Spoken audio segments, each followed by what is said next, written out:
ওয়ালাইকুম আসসালাম ভাইয়া, কেমন আছেন? এই তো আলহামদুলিল্লাহ ভালো আছেন ভাইয়া না? আলহামদুলিল্লাহ। কথা বলে বেশ শুরু করা যায়। আচ্ছা, ঠিক আছে ভাইয়া। আসসালামু আলাইকুম ভাইয়া, পুরা সবাইকে স্বাগতম আজকের ভার্সিটি কো admission program 2020 solve class week 8-এ। তো আমি আছি তোমাদের সাথে। আমার নাম হচ্ছে মোহাম্মদ শফিকুল ইসলাম নিবির।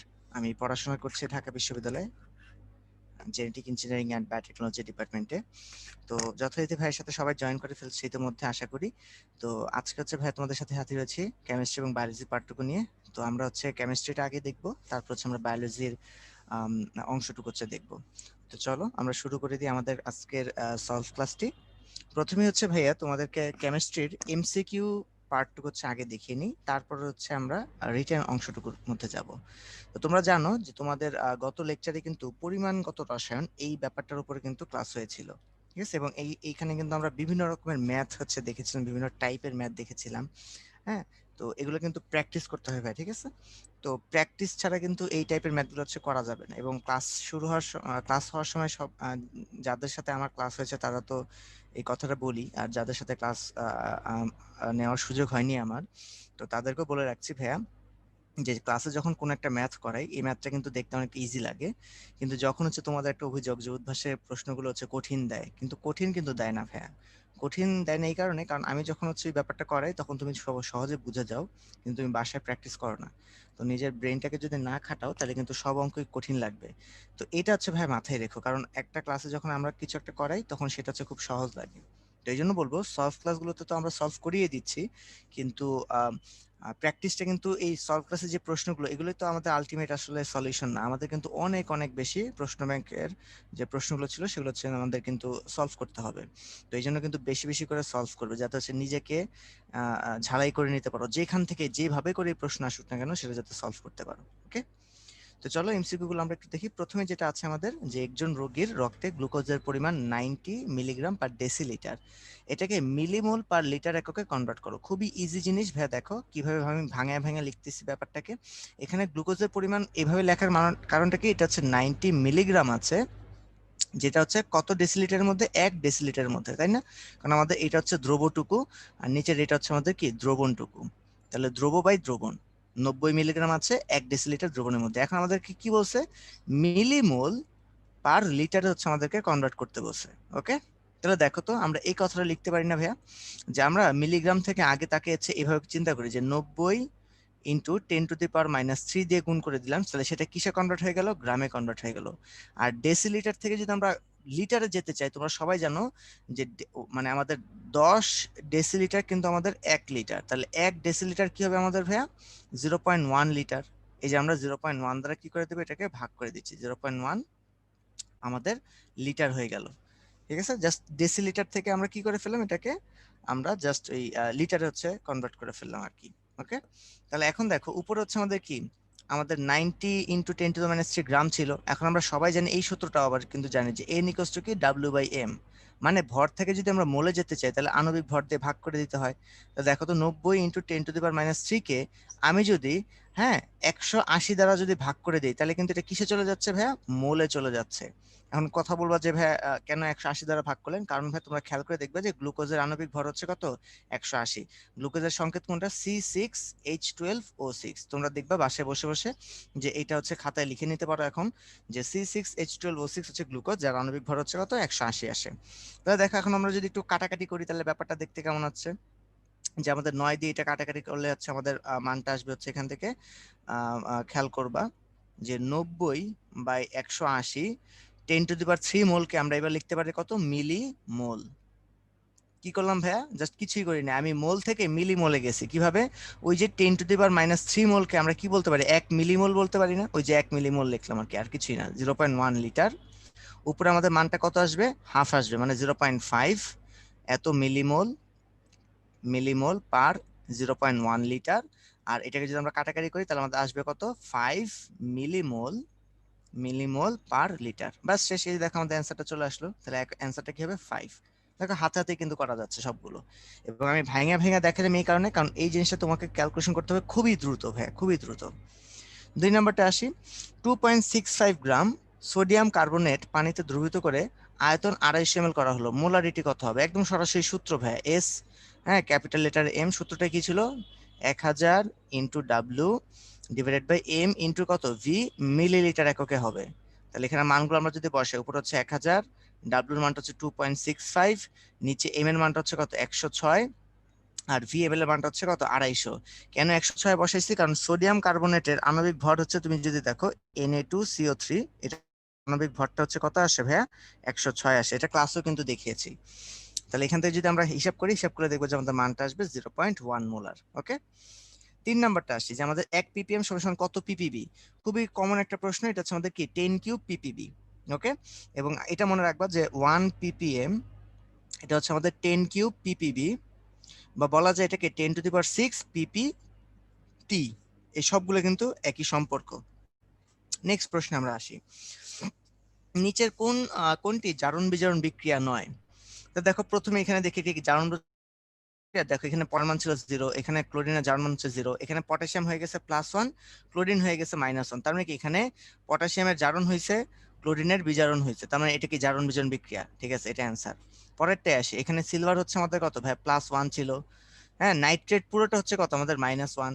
সোডিয়ামটা হচ্ছে এখানে +1, ক্লোরিন হচ্ছে -1। ঘুরে ফিরে দেখবে যে এখানেও +1 -1 +1, এটা হচ্ছে -1। তার মানে কি বুঝলে? এখানে কোনো রকমের জারণ বিজারণ ঘটে নাই, তার মানে এটা জারণ বিজারণ বিক্রিয়া না। এটা হচ্ছে একটা অ্যান্সার। আবার দেখো পরেরটা আসে, এখানে সোডিয়াম হাইড্রোক্সাইড, সোডিয়ামের জারণ মানটা হচ্ছে এখানে +1, অক্সিজেন হচ্ছে -2, হাইড্রোজেন হচ্ছে +1, এখানে হাইড্রোজেন হচ্ছে +1, ক্লোরিন হচ্ছে -1। আবার এখানে যদি আমরা +1 ধরি, এখানে হচ্ছে কত? -1। পানির ক্ষেত্রে অক্সিজেন হচ্ছে -2, হাইড্রোজেন হচ্ছে +1। তার মানে দেখো আলটিমেটলি অক্সিজেন বলো, হাইড্রোজেন বলো, সোডিয়াম বলো, ক্লোরিন বলো, কারোই কিন্তু কি হয় না এখানে কোনো রকমের জারণ বিজারণ বিক্রিয়া হয়নি। তার মানে কি এটা হচ্ছে কি আমাদের জারণ বিজারণ বিক্রিয়ার মধ্যে পড়তেছে না। তাহলে অ্যান্সার হচ্ছে আমাদের কি? অ্যান্সার হচ্ছে এখানে বি আর সি উভয়ই। ওকে, আর স্পেশালি যদি একটু জানতে চাও যে বি নাম্বার বিক্রিয়াটা হচ্ছে আমাদের কি ভাই? অধক্ষেপণ বিক্রিয়া, কারণ এখানে সিলভার ক্লোরাইডে কি পড়ে? একটা অধক্ষেপ পড়ে। আর সি নাম্বার বিক্রিয়াটা হচ্ছে দেখতে পাচ্ছ ক্ষারের সাথে অ্যাসিডের বিক্রিয়া, মানে প্রশমন বিক্রিয়া। প্রশমন বিক্রিয়া কিন্তু কখনোই কি হয় না? জারণ বিজারণ বিক্রিয়া হয় না, এভাবে কিন্তু আমরা বলতে পারি। 5 নাম্বারটা কি? 5 নাম্বারটা হচ্ছে আমাদের বলছে এই যৌগটার মধ্যে আয়রনের জারণ সংখ্যা কত। তাহলে দেখো আয়রনের জারণ সংখ্যা আমরা কেমনে বের করব? আয়রনের জারণ সংখ্যা আমরা মোটামুটি ধরে নিই যে এক্স। হ্যাঁ, সায়ানাইডের জারণ মান কত? আমাদের -1।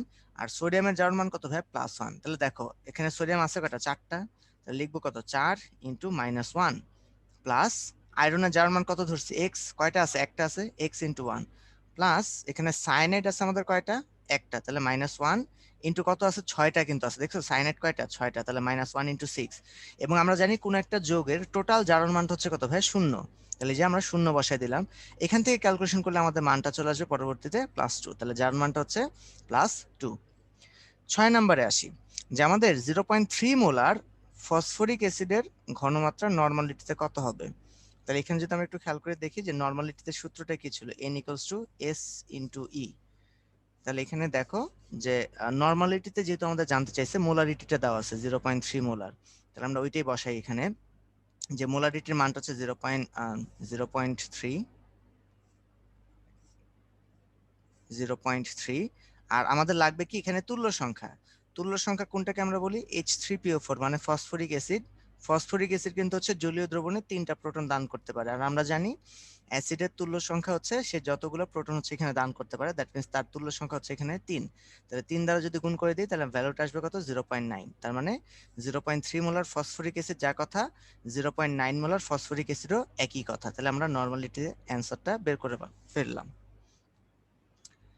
পরেরটায় আসি, 7 নাম্বারটা, যে আমাদের এখানে একটা দুর্বল অ্যাসিড দেওয়া আছে, দুর্বল অ্যাসিড, এবং এখানে হচ্ছে সোডিয়াম হাইড্রোক্সাইড, যেটা হচ্ছে একটা সবল ক্ষার।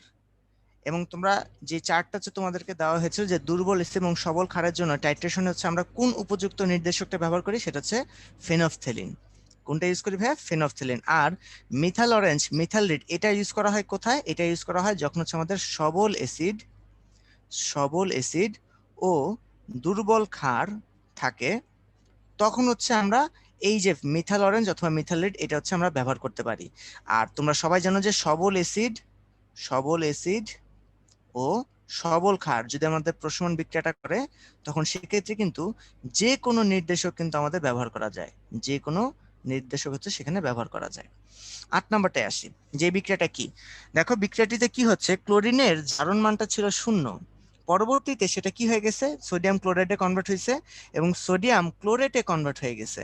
তাহলে এখানে দেখো আমাদের ক্লোরিন থেকে যখন হচ্ছে আমরা ক্লোরাইড এখানে যখন যাচ্ছে তখন সে এখানে তার জারণ মানটা কত হয়ে যাচ্ছে, -1, আর এখানে যখন সে যাচ্ছে তখন ক্লোরিনের জারণ মানটা হয়ে যাচ্ছে কত, +1। তাহলে আমরা যেটা পড়েছি বইয়ের মধ্যে যে যে একই পদার্থের কোন একটা বিক্রিয়ার মধ্যে একই পদার্থের যদি একই সাথে জারণও ঘটে বা একই সাথে যদি আবার তার বিজারণও ঘটে, মানে একই সাথে জারণও ঘটতেছে বিজারণও ঘটতেছে, তখন সেই বিক্রিয়াটাকে আমরা বলি অসামঞ্জস্যকরণ বিক্রিয়া। ওকে, বাকিগুলো বলে দিই। তাহলে সামঞ্জস্য বিক্রিয়া কোনটা, সামঞ্জস্য বিক্রিয়া হচ্ছে ঠিক উল্টাটা ভাই, মানে এই বিক্রিয়াটাকে যদি আমি উভমুখী বিক্রিয়া চিন্তা করে যদি পেছনের বিক্রিয়াটা লিখি সেটা হচ্ছে সামঞ্জস্যকরণ বিক্রিয়া, মানে যেখানে আগে ভিন্ন ভিন্ন হচ্ছে জারণ মান ছিল পরবর্তীতে একই জারণ মানে হয়ে গেছে, সেটা হচ্ছে সামঞ্জস্য বিক্রিয়া। ওকে, 9 নাম্বারটা আসি, যে আমাদের আচ্ছা অনেকে আবার বলবো যে ভাই দ্বি প্রতিস্থাপন বিক্রিয়াটা হলো কোনটা, দ্বি প্রতিস্থাপন হচ্ছে ভাই এইটা, যেমন ধরো একটু আগে যেটা দেখে আসছি, যেমন ধরো সিলভার নাইট্রেট তার সাথে কি ধরো সোডিয়াম ক্লোরাইড বিক্রিয়া করছে, তাহলে এখান থেকে তৈরি হবে কি sodium nitrate plus silver chloride. তাহলে দেখো এখানে সিলভার নাইট্রেট সোডিয়াম ক্লোরাইড যে যার যাতে ছিল সবাই হচ্ছে কি এক্সচেঞ্জ হয়ে গেছে, সিলভার গ্লাসে ক্লোরিনের সাথে নাইট্রেট গ্যাসে সোডিয়ামের সাথে, মানে দ্বি প্রতিস্থাপন দুইটাই হয়েছে। আর শুধু প্রতিস্থাপন কোনটা ভাই, যে এরকম দেখতে, যেটা হচ্ছে ধরো যেমন জিঙ্ক প্লাস H2SO4, সেখান থেকে আমাদের কি তৈরি হয়, জিঙ্ক সালফেট প্লাস H2। ঠিক আছে, এখানে কি এক দফা হচ্ছে প্রতিস্থাপন হয়েছে, এটা হচ্ছে আমাদের মানে একবার বলতে পারি। ওকে ঠিক আছে।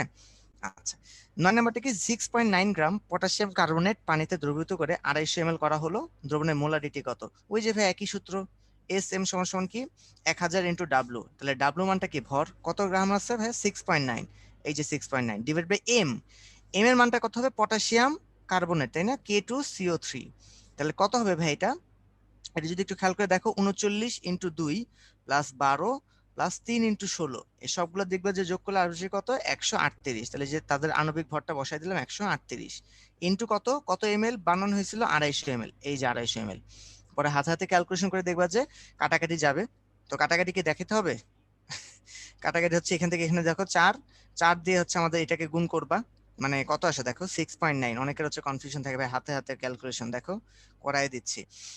এটা কত হবে দেখো মুখে মুখে করে, 7 × 4 হলে কত হইতো আমাদের, 4×7 = 28 হইতো তাই না, এখানে 6.9, তাহলে হচ্ছে 0.1 × 4 মানে হচ্ছে 0.4, তাহলে 28 থেকে 0.4 গুণ বাদ যাওয়া, তাহলে হচ্ছে 27 কি হবে 6 হবে, মানে এটা তুমি মুখে মুখে করবো ভাইয়া, ঠিক আছে, তাহলে আসবে কত 27.6, তাহলে উপরে আসতেছে 27.6, নিচে আসতেছে হচ্ছে আমাদের 138, তাহলে দেখো তো ব্যাপারটা কেমনে লিখতে পারি না, 276, আর লিখতে পারবো নিচে হচ্ছে 138 × 10, মানে উভয় পক্ষকে 10 দ্বারা গুণ করছি। এখন এই 176 আর 138 গুণ কাটাকাটি গেলে কত হয়, উপরে আসে 2, তাহলে 2/10 মানে কত 0.2। ঠিক আছে, ওই যে দেখো ক্লাসে যে কথাটা বারবারই বলতাম, তোমাদের এমন কোনো প্রশ্ন দেওয়া হবে না যেটা ক্যালকুলেটর ছাড়া করা যায় না, আর তোমরা তো মনে হয় ফাঁকিবাজ, তোমাদের যখন উদ্ভাসে পরীক্ষা দেয় তখন তো দেখা যায় না। ঠিক আছে, এই ফাঁকিবাজি গুলো কিন্তু কইরো না, তাহলে নিজেরই বিপদ। পরীক্ষায় প্রশ্ন আসলে কিন্তু অনেকে আমরা ক্যালকুলেটর দিয়ে হচ্ছে উত্তরটা লিখে দিই নাম্বার বেশি পাওয়ার জন্য, তাহলে এতে তো করে আসলে নিজের সাথে নিজের ধোঁকা হইলো। এই যে নিজে নিজে যদি গুলো যদি না করো তাহলে তো পরীক্ষা হলে কে ধরা খাবা ভাই। আছে, জানি না আসলে যে তোমরা এই এই এই এই- এই কুবুদ্ধিটা কি তোমাদের মাথায় আসছে কিনা, কিন্তু এটা করিও না ভাইয়া, এটা নিজেরই ক্ষতি হবে, এটা হাতে হাতে করবো তাহলে কিন্তু হয়ে যাচ্ছে, দেখো হাতে হাতে করে ফেললাম। নেক্সট প্রশ্নে আসি, এটাই মনে হয় আমাদের শেষ এর জন্য। এখানে বলছে 10 নাম্বারে যে আমাদের এখানে দেখো 10 নাম্বার হচ্ছে আমাদের বলছে যে এখানে পটাশিয়ামের জারণ মানটা কত, তাহলে পটাশিয়াম জার্মান মানটা এখানে কত হবে, খুব ভালো মতোই বুঝতে পারতেছি, এখানে হচ্ছে পটাশিয়াম জার্মান মানটা হচ্ছে +1 হবে, +1 × 4, তাহলে এখানে মোট কত আসছে +4, এখানে হচ্ছে কত আয়রনের হচ্ছে +2, এখানে হচ্ছে -6, তার মানে হচ্ছে +2 +4 +2 মানে হচ্ছে +6, আর -6 মিলে আলটিমেটলি কত হয়ে যাচ্ছে 0 হয়ে যাচ্ছে, কারণ এখানে পটাশিয়ামের জার্মান মানটা হচ্ছে +1, খুব ইজি।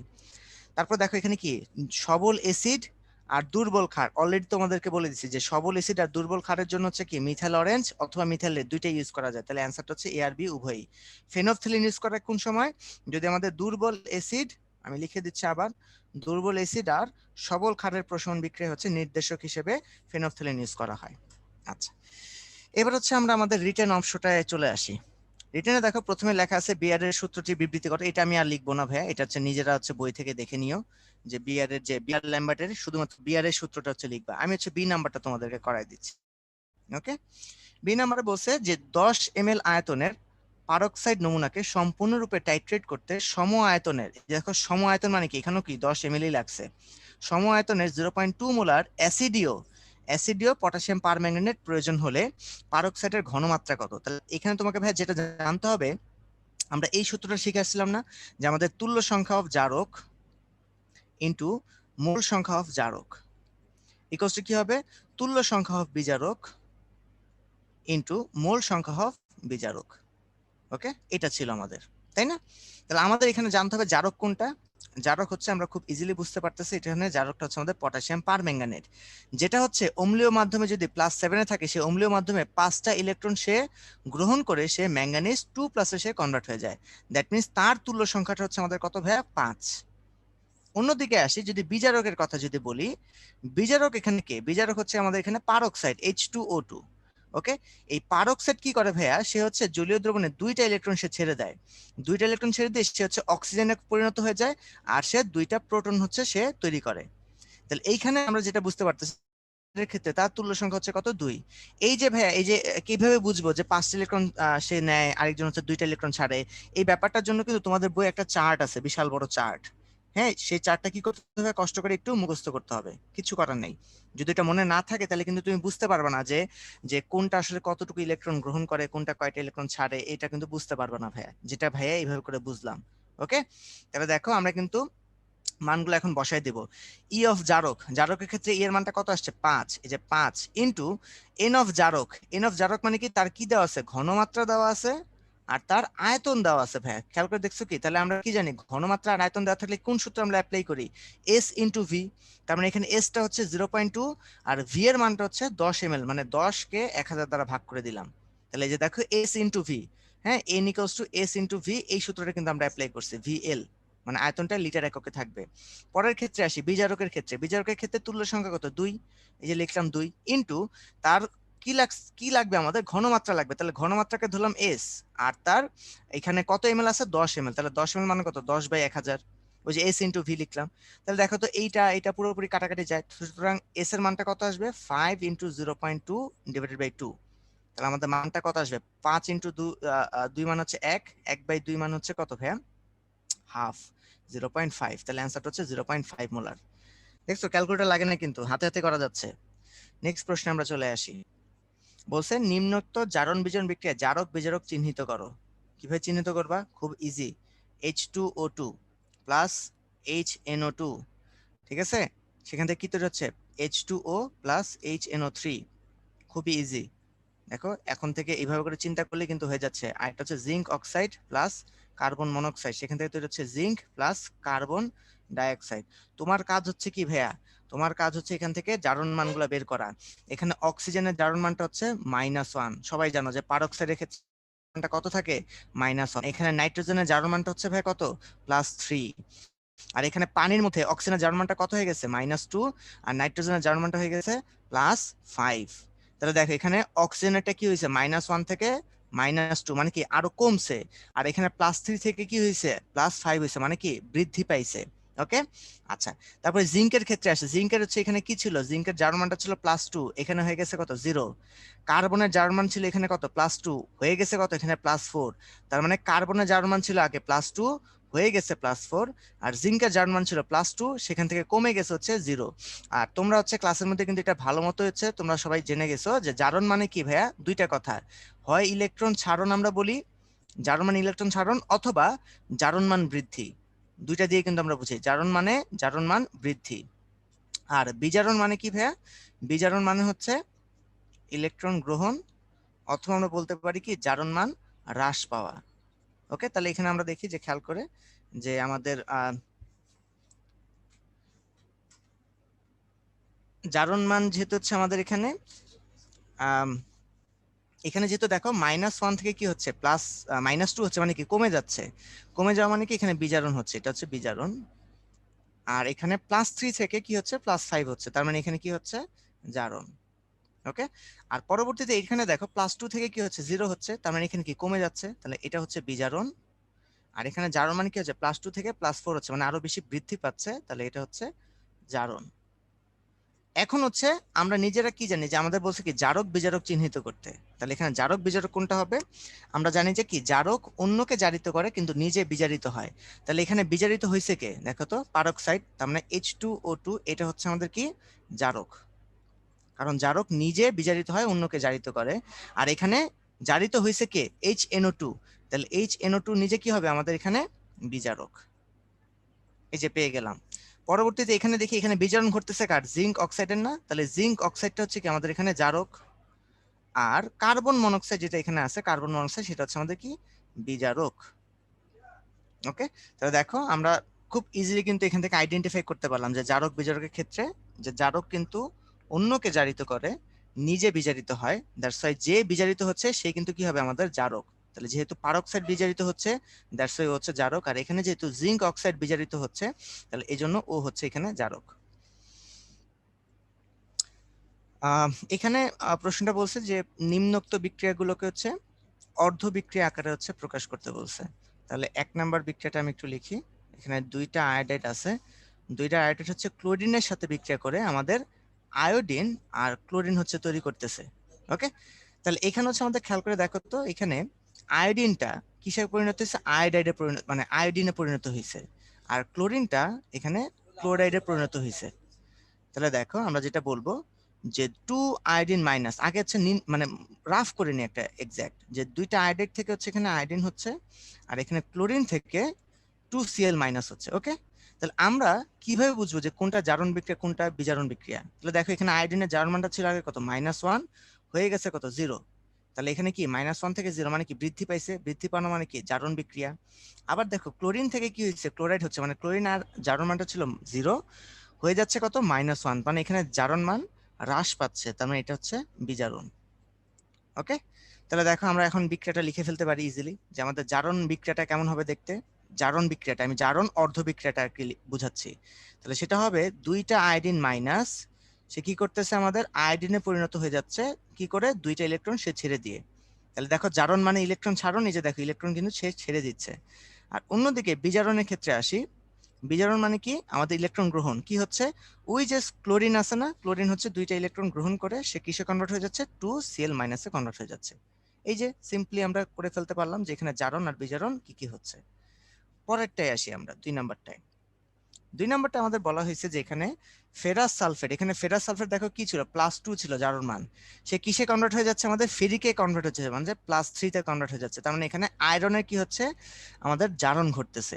আর পটাশিয়াম পারম্যাঙ্গানেটের কি হচ্ছে ভাই? দেখো এখানে +7 ছিল, সে হয়ে যাচ্ছে কত? +2 জারণ মানটা। তার মানে এখানে কি তার বিজারণ ঘটতেছে। তাহলে আমি জারণ অর্ধবিক্রিয়াটা আগে লিখি। জারণ অর্ধবিক্রিয়াটা দেখতে কেমন হবে? জারণ অর্ধবিক্রিয়াটা হচ্ছে যে আমাদের Fe2+, সেটা কি করতেছে? Fe3+ প্লাস একটা ইলেকট্রন সে ছেড়ে দিচ্ছে। আর বিজারণ অর্ধবিক্রিয়াটা হচ্ছে এই যে আমাদের যে পটাশিয়াম পারম্যাঙ্গানেট আছে না, তার মধ্যে শুধুমাত্র MnO4 কে আমরা নিব। হ্যাঁ, পটাশিয়াম পারম্যাঙ্গানেটের মধ্যে পটাশিয়ামকে নেওয়ার কোনো দরকার নেই, কারণ পটাশিয়ামের মধ্যে হচ্ছে পটাশিয়ামটা তো আমাদের দর্শক, কারণ এটা নেওয়ার দরকার নেই। তাহলে এটা হচ্ছে মাইনাস। সে কি করতেছে? 5টা ইলেকট্রন সে গ্রহণ করতেছে। কেন, কিভাবে বুঝলাম 5টা ইলেকট্রন? ওই যে +7 থেকে কি হচ্ছে ভাই? +2, তার মানে সে 5টা ইলেকট্রন এখান থেকে নিচ্ছে। তাহলে 5টা ইলেকট্রন নিলে এখান থেকে কি হবে? সে এখানে ম্যাঙ্গানিজ 2+ আয়নে সে কনভার্ট হয়ে যাচ্ছে। ম্যাঙ্গানিজ 2+। এখন কথা হচ্ছে যে ভাইয়া তাহলে বাকি অক্সিজেন গুলো কোথায় যাবে? এই জন্য খেয়াল রাখবা যে বাকি আমরা বলি না যে মানে আমাদের জারকের মধ্যে যতগুলো অক্সিজেন থাকে সেগুলো হচ্ছে আমাদের পানিতে পরিণত হয়ে যায়। তাহলে পানি বানানোর জন্য কি অক্সিজেনের সাথে কাকে লাগবে? হাইড্রোজেনকে লাগবে।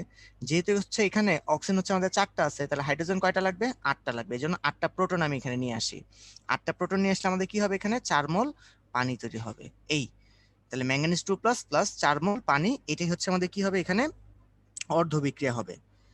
ক্লিয়ার ব্যাপারটা? তাহলে দেখো এইটাই হচ্ছে আমাদের কি জারণ অর্ধবিক্রিয়া, এটা হচ্ছে আমাদের বিজারণ অর্ধবিক্রিয়া। নেক্সট প্রশ্নে আসি আমরা। এখানে হচ্ছে আমাদের এটাই মেবি হচ্ছে শেষ রিটেন প্রশ্ন। এখানে দেখো দেওয়া হচ্ছে যে 750 ডিগ্রি সেলসিয়াস তাপমাত্রায় 245 গ্রাম পটাশিয়াম ক্লোরাইডের সংকেত তোমাদেরকে জানতে হবে। KClO3 পটাশিয়াম ক্লোরাইড বিয়োজিত করে অক্সিজেন উৎপন্ন করা হলো। তাহলে এই বিক্রিয়াটা সবার আগে লিখে রাখি ভাই। KClO3 এটাকে যদি আমরা বিয়োজিত করি, মানে তাপ দেই, তাহলে এখান থেকে কি কি তৈরি হয়? পটাশিয়াম ক্লোরাইড তৈরি হয় আর অক্সিজেন তৈরি হয়। এখন হচ্ছে সমতাকরণ করা দরকার। সমতাকরণে কি করতে হবে আমাদেরকে, যে এখানে ধরো 2 দ্বারা গুণ করলাম, তাহলে এখানে হচ্ছে 2 দ্বারা গুণ করলে হয়ে যাচ্ছে। আর এখানে অক্সিজেনের ক্ষেত্রে আমাদের 3 দ্বারা গুণ করতে হচ্ছে। দেখো তাহলে বাম দিকে এবং ডান দিকে অক্সিজেন সহ বাকি যারা আছে তাদের সবার কিন্তু সমতাকরণ হয়ে গেল। এখন এখানে আমাদের যেটা লাগবে দেখো, যে তোমরা যদি এখানে আণবিক ভরটা যদি বের করতে চাও, যে আণবিক ভরটা কি হবে, পটাশিয়ামের জন্য হচ্ছে যে কত 39, প্লাস ক্লোরিনের জন্য হচ্ছে কত 35.5, প্লাস এখানে কত হচ্ছে 3 × 48। ওকে, এই যে সবগুলা যদি আমরা একসাথে যোগ করি, তাহলে আমরা পটাশিয়াম ক্লোরেটের জন্য কি পেয়ে যাব, তার আণবিক ভরটা পেয়ে যাব। ওকে, আর যেহেতু হচ্ছে এখানে আমাদের 2 দ্বারা গুণ আছে, তাহলে এটাকে 2 দ্বারা গুণ করব, তাহলে দেখবো যে সবগুলো গুণ করলে এখানে মানটা আসবে কত 245। ঠিক আছে, তাহলে তো কত আসবে 245। আর এখানে আমরা যদি অক্সিজেনের হিসাবটা করতে চাই, তাহলে এখানে অক্সিজেন আমাদের কত মোল তৈরি হচ্ছে, 3 মোল অক্সিজেন তৈরি হচ্ছে। তাহলে আমরা এটা মুখে মুখে বলতে পারি না, যে 245 গ্রাম যদি আমরা পটাশিয়াম পার ক্লোরেট নেই, তাহলে সেখান থেকে হচ্ছে আমাদের কি হয়, 3 মোল অক্সিজেন হচ্ছে সেখান থেকে তৈরি হয়। এবার আসে আমাদের প্রশ্নগুলো যেগুলো জানতে চাওয়া হয়েছে। বলছে প্রমাণ অবস্থায় কত আয়তন অক্সিজেন গ্যাস উৎপন্ন হবে। এটা হচ্ছে, আর আশা করি হচ্ছে মানে তোমাদের ওরকম করে বলা লাগবে না, বুঝতেই পারতেছো যে আমাদের যে ঐকিক নিয়মের মতো, যেহেতু আমরা 245 গ্রামই নিছি, তাহলে আমরা কি বলতে পারি যে 245 গ্রাম থেকে আমাদের কতটুকু তৈরি হচ্ছে, 3 মোল অক্সিজেন হচ্ছে সেখান থেকে তৈরি হচ্ছে। আর যেহেতু আমাদের বলছে কি কত আয়তন, তাহলে আয়তন আমরা কিভাবে জানি, 3 × কত হবে 22.4 লিটার, বা এত লিটার কি অক্সিজেন, তাহলে এটাকে গুণ করে দিবা, গুণ করে দিলে আমাদের মানটা আসবে 67.2 লিটার অক্সিজেন। ওকে, ইজিলি কিন্তু আমাদের বের হয়ে আসলো। আর অন্যদিকে বি, সেটা আমরা কিভাবে করব, যে প্রমাণ অবস্থায় উৎপন্ন অক্সিজেনের সমপরিমাণ অক্সিজেন তৈরি করতে কি পরিমাণ মার্কিউরাস অক্সাইডের বিয়োজন প্রয়োজন। তাহলে এখানে কিন্তু আরেকটা বিক্রিয়া আমাদের লাগবে, সেই বিক্রিয়াটাকে আমি একটু লিখি। সেই বিক্রিয়াটা হচ্ছে এরকম দেখতে, যে মার্কিউরাস অক্সাইড, সেখান থেকে সে যদি হচ্ছে আমাদের তাপ দিয়ে যদি আমরা এটাকে বিয়োজিত করি, তাহলে সেখান থেকে হচ্ছে আর অক্সিজেন তৈরি হচ্ছে। তাহলে সমতাকরণ করি, তাহলে এখানে হচ্ছে 2 দেওয়া লাগবে, এখানে হচ্ছে আমাদের 2 দেওয়া লাগবে। তাহলে এখান থেকে আমরা যেটা দেখতেছি, আমাদের এর যে আণবিক ভর সেটা হচ্ছে ভাই 200, আর অক্সিজেন হচ্ছে আমাদের কত 16। তাহলে 216 তার সাথে কত গুণ হবে, 2 গুণ হবে। এটা যদি আমরা গুণ করি, তাহলে দেখবা যে এখান থেকে মানটা আসবে 432 গ্রাম। এই 432 গ্রাম থেকে আমাদের অক্সিজেন কত মোল। এখন আমাদের তো বলছে কি, যে ওই যে সমপরিমাণ, আমাদেরকে বলা হয়েছে যে সমপরিমাণ অক্সিজেন হচ্ছে এখানে উৎপন্ন করতে। তাহলে সমপরিমাণ অক্সিজেন যদি আমরা তৈরি করতে যাই, আমাদের তো এখানে তৈরি হয়েছিল কয় মোল, 3 মোল, মানে 67.2 লিটার। তাহলে আমরা এইভাবে করে চিন্তা করতে পারি যে 22.4 লিটার অক্সিজেন তৈরি করার জন্য এই মার্কিউরাস অক্সাইড প্রয়োজন 432 গ্রাম। তাহলে 67.2 লিটারের জন্য কতটুকু ঐকিক নিয়ম, তাহলে 22.4 লিটার অক্সিজেন তৈরি হবে 432 গ্রাম এসজিও থেকে, মানে মার্কিউরাস অক্সাইড থেকে। সুতরাং 2.2 লিটার অক্সিজেন তৈরি হবে 67.2 ইন্টু 432 ডিভাইডেড বাই কত 22.4। তো এখান থেকে এটা কাটাকাটি করলে আসবে 3। হ্যাঁ, এটাকে আমরা গুণ করে দিই, তাহলে আমাদের বাকি যে মানটা আছে সেটা আসবে, এখানে আসবে হচ্ছে 1296 গ্রাম মার্কিউরাস অক্সাইড থেকে। তাহলে এটা হচ্ছে আমাদের অ্যান্সার। তাহলে এখানে অ্যান্সার হচ্ছে দুইটা, একটা হচ্ছে এইটা আর একটা হচ্ছে আমাদের এইটা। তো এই ছিল আমাদের ভাই কেমিস্ট্রি পার্টটুকু। এবার হচ্ছে আমরা বায়োলজির পার্টটুকু একটু দেখি। তো শুরুতে হচ্ছে এমসিকিউ গুলো একটু দেখি। প্রথমে দেখো আমাদের দেওয়া আছে নিচের কোন ক্ষারকটি হচ্ছে এক রিং বিশিষ্ট। তো এক রিং বিশিষ্ট যে ক্ষারগুলো আছে সেগুলো হচ্ছে জানতে হবে, যে আমাদের কিন্তু ক্ষারক 2 রকমের হয়। এক রিং বিশিষ্ট হয় যেটা হচ্ছে ষড়ভুজাকৃতির হয়, যেগুলোর নামটা হচ্ছে পাইরিমিডিন। কি নাম এদের, পাইরিমিডিন। নাম বড় কিন্তু আকৃতি ছোট। আর আরেক দফা হচ্ছে আমাদের কি আছে, কিছু কিছু ক্ষারক আছে যারা হচ্ছে দ্বিরিং, মানে 2টা রিং আছে তাদের মধ্যে। তো তারা হচ্ছে একটা হচ্ছে ষড়ভুজের মতো, আরেকটা হচ্ছে আমাদের কি পঞ্চভুজের মতো। তো সেগুলো হচ্ছে কি আমাদের নাম বলি পিউরিন, সেগুলোর নাম হচ্ছে পিউরিন। ওকে, নাম ছোট কিন্তু আকৃতি বড়। তো এইভাবে করে আমরা মনে রাখবো। তো এক রিং বিশিষ্ট হচ্ছে আমাদের কে কে আছে, এক রিং বিশিষ্ট হচ্ছে আমাদের থাইমিন আছে, থাইমিন আছে, আমাদের সাইটোসিন আছে, আর ইউরাসিল আছে। আর পিউরিন কে কে আছে, পিউরিন হচ্ছে 2জন আছে, অ্যাডেনিন আর গুয়ানিন। ওকে, তাহলে মনে রাখবা পাইরিমিডিন কে কে, থাইমিন, সাইটোসিন আর ইউরাসিল। আর পিউরিন কে কে আছে, অ্যাডেনিন আর গুয়ানিন। তাহলে এখানে অ্যান্সারটা হবে আমাদের থাইমিন। 2 নম্বরটা কি, নিচের কোনটিকে মাস্টার মলিকিউল বলা হয়, সেটা হচ্ছে ডিএনএ। কারণ ডিএনএ এর ক্ষেত্রে আমরা যেটা জানি, যে ডিএনএ এর মধ্যে সকল ইনফরমেশন গুলো থাকে, জেনেটিক কোড হচ্ছে থাকে, যেটা হচ্ছে একটা মানুষের সবগুলো শারীরবৃত্তীয় যে কাজগুলো থাকে সেগুলোকে সে নিয়ন্ত্রণ করতে পারতেছে, মানে একটা সেলের মধ্যে যে সে কি করবে না করবে সবকিছু কিন্তু এই ডিএনএ দ্বারাই হচ্ছে আমাদের কোডেড হয়ে আছে। 3 নাম্বারটা কি, যে আরএনএ থেকে ডিএনএ তৈরির প্রক্রিয়াকে কি বলা হয়? তো এটার জন্য হচ্ছে দেখো সেন্ট্রাল ডগমা বলে একটা ব্যাপার আছে, সেটা আমি দেখাই দিচ্ছি। যে ডিএনএ থেকে আমাদের প্রথমে তৈরি হচ্ছে, মানে ডিএনএ থেকে আরএনএ তৈরি হয়, এই ব্যাপারটাকে আমরা বলি ট্রান্সক্রিপশন। এটাকে আমরা বলি ট্রান্সক্রিপশন। আরএনএ থেকে হচ্ছে আমাদের প্রোটিন তৈরি হয়, এটাকে আমরা বলি ট্রান্সলেশন, মানে একটা ভাষাতে পরিণত হওয়া, ট্রান্সলেশন হওয়া। এই জন্য প্রোটিনকে আমরা বলে থাকি হচ্ছে এটা হচ্ছে আমাদের ল্যাঙ্গুয়েজ অফ লাইফ, হ্যাঁ, বা জীবনের ভাষা। এবং এই যে আরএনএ থেকে যদি আমরা ডিএনএ তে পেতে চাই তাহলে সেটাকে আমরা বলি রিভার্স ট্রান্সক্রিপশন, আরটিসি, মানে রিভার্স ট্রান্সক্রিপশন। আর ডিএনএ থেকে ডিএনএ তৈরি হওয়ার প্রসেসটাকে আমরা বলি মানে রেপ্লিকেশন আমরা বলে থাকি। প্রত্যেকটা প্রসেস কিন্তু বলে দিচ্ছি ভাই, তাহলে আমাদের বলছে আরএনএ থেকে ডিএনএ তৈরির প্রক্রিয়াকে আমরা কি বলি, সেটাকে আমরা বলি রিভার্স ট্রান্সক্রিপশন, যেটা হচ্ছে মেইনলি দেখা যায় বিভিন্ন রকমের ভাইরাল যে আরএনএ, মানে আরএনএ যে ভাইরাস যেগুলোকে আমরা বলি, তাদের মধ্যে হচ্ছে এই রিভার্স ট্রান্সক্রিপশনটা হচ্ছে খুব ভালো মতো দেখা যায় আর কি। 4 নাম্বারটা এখানে বলছে যে নিউক্লিওসাইডের গঠন কোনটি? নিউক্লিওসাইড হচ্ছে আমাদের নিউক্লিওসাইড আসলে কি কি দিয়ে তৈরি? নিউক্লিওসাইডটা হচ্ছে আমাদের একটা নাইট্রোজেন বেস আর তার সাথে হচ্ছে একটা পেন্টোজ সুগার। এই দুইটা জিনিস মিলে হচ্ছে আমাদের কি নিউক্লিওসাইডটা হচ্ছে তৈরি হয়। যেমন এগুলোকে আমরা কি বলে থাকি? এগুলোকে আমরা বলে থাকি অ্যাডিনোসিন। তারপর আমরা বলে থাকি যে গুয়ানোসিন। তারপর আমরা বলে থাকি হচ্ছে ইউরিডিন ইউরিডিন বা আমরা বলে থাকি হচ্ছে তাদের কি সাইটিডিন, হ্যাঁ সাইটিডিন, এরকম নামগুলো বলে থাকি। তো নিউক্লিওসাইডগুলোর নাম এরকম হয়ে থাকে। আর আরেকটা জিনিস হচ্ছে এক্সট্রা এখান থেকে জেনে রাখো, যে নিউক্লিওসাইডের সাথে যদি আমি লিখে দিচ্ছি নিচে, নিউক্লিওসাইড তার সাথে যদি আমরা একটা ফসফেট যুক্ত করে দিই, মানে PO4 3- ফসফেট যদি একটা যুক্ত করে দিই, তাহলে যেটা তৈরি হয় সেটাকে আমরা বলি নিউক্লিওটাইড। ওকে, তাহলে নিউক্লিওটাইডের সাথে নিউক্লিওসাইডের পার্থক্য হচ্ছে জাস্ট খালি কি একটা ফসফেট অণু। তাহলে আমি যদি প্রত্যেকের সাথে যদি একটা ফসফেট অণু যুক্ত করে দিই তাহলে সেটা কিসে কনভার্ট হয়ে যায়? AMP তে কনভার্ট হয়ে যায়, যেটাকে আমরা কি বলি অ্যাডিনোসিন মোনোফসফেট। যদি গুয়ানিনোসিনের সাথে যদি আমাদের ফসফেট গ্রুপটা যুক্ত হয়ে যায় তাহলে সেটাকে আমরা বলি GMP, মানে গুয়ানোসিন মোনোফসফেট। ইউরিডিনের সাথে যদি যুক্ত হয় তাহলে সেটাকে আমরা বলি UMP, ইউরিডিন, হ্যাঁ আমাদের মোনোফসফেট। সাইটিডিনের সাথে কি আমাদের CMP, হ্যাঁ সাইটিডিন মোনোফসফেট। এই হচ্ছে আমাদের, এই সবগুলো কিন্তু আমাদের কাদের নাম? এগুলো কিন্তু নিউক্লিওটাইডের নাম। আচ্ছা, 5 নম্বরে আসে যে নিচের কোন এনজাইমটি ডিএনএ কে অতি মাত্রায় প্যাচানো অবস্থা থেকে মুক্ত করে? সেটা হচ্ছে কোনটা ভাই? টপোআইসোমারেজ। বাকি যেগুলো আছে যেমন হেলিকেজ, এটা হচ্ছে আমাদের কি প্যাচগুলোকে খোলার জন্য হেল্প করে। লাইগেজ হচ্ছে কি আমাদের জোড়া লাগাইতে হেল্প করে। ডিএনএ পলিমারেজ হচ্ছে দুইটা কাজ করে, একই সাথে হচ্ছে সে পলিমারাইজেশনও করে, আবার একই সাথে সে হচ্ছে প্রুফ রিডিংও করে। মানে ডিএনএ যখন রেপ্লিকেশন হয় তখন কিন্তু সে ভুল জায়গায় কি ভুল বেস বসাই দিছে কিনা সেটা দেখে কিন্তু এই ডিএনএ পলিমারেজও কিন্তু, যে সে দেখে আসে যে সেখানে ভুল কোনো বেস বসাই দিয়েছে কিনা। তো যদি ভুল বসা থাকে তাহলে সেটাকে সরায় সে সঠিক বেসটাকে ওইখানে বসায় আসে। 6 নম্বরটা এখানে বলছে যে নিউক্লিওটাইডের গঠন কি? একটু আগে বলে আসলাম ভাই, একটা নিউক্লিওসাইডের সাথে যদি আমরা একটা ফসফেট অণু যুক্ত করি তাহলে সেটাকে আমরা বলি নিউক্লিওটাইড। তো যেগুলো হচ্ছে এখানে দেখো AMP, GMP, CMP, হ্যাঁ UMP দেওয়া, তারপর ATP দেওয়া। ATP দেখে হচ্ছে ভয় পেয়ে যায় না, এখানে হচ্ছে এটা হচ্ছে অ্যাডিনোসিন ট্রাইফসফেট। মানে এখানে 3টা ফসফেট অণু হচ্ছে যুক্ত আছে। 7 নাম্বারটা কি, যে নিচের কোন এনজাইম আরএনএ কে প্রাইমারের সাথে যুক্ত করে? প্রাইমারের সাথে যুক্ত করে, দেখো নাম থেকে বোঝা যাচ্ছে অ্যান্সারটা হবে কি প্রাইমেজ।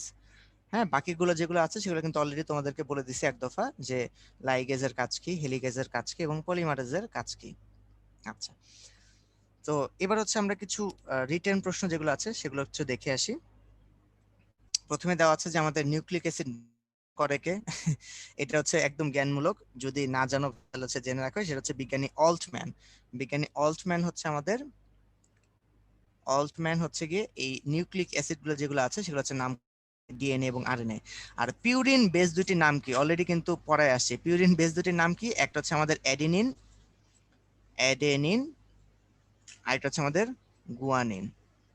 অ্যাডেনিন একটা, আরেকটা হচ্ছে গুয়ানিন আরেকটা, যেটাকে সংক্ষেপে আমরা বলি হচ্ছে জি। ঠিক আছে, আচ্ছা। নেক্সট যেটা আছে সেটা কি আমাদের, যে 2 নাম্বার, স্প্লাইসিং কাকে বলে? আর আদি কোষের জিন প্রকাশক এককে কি বলা হয়? এটা হচ্ছে পুরোপুরি একদম বেসিক জিনিস, এটাকে আমরা বলে থাকি আসলে অপেরণ। আদি কোষে যে আমাদের জিন প্রকাশকের যে একক সেটাকে আমরা বলে থাকি কি অপেরন বলে থাকি। এবার আসি স্প্লাইসিং ব্যাপারটা কি। এই স্প্লাইসিং ব্যাপারটা হচ্ছে খুব ইন্টারেস্টিং, যেটা হচ্ছে দেখো যে আমরা একটু আগে কিন্তু এই জিনিসটা পড়ে আছি যে ডিএনএ থেকে আমাদের কি তৈরি হয়, আরএনএ তৈরি হয়। এই আরএনএটাকে কিন্তু আমরা বলে থাকি আসলে কি এমআরএনএ বলে থাকি বা মেসেঞ্জার আরএনএ।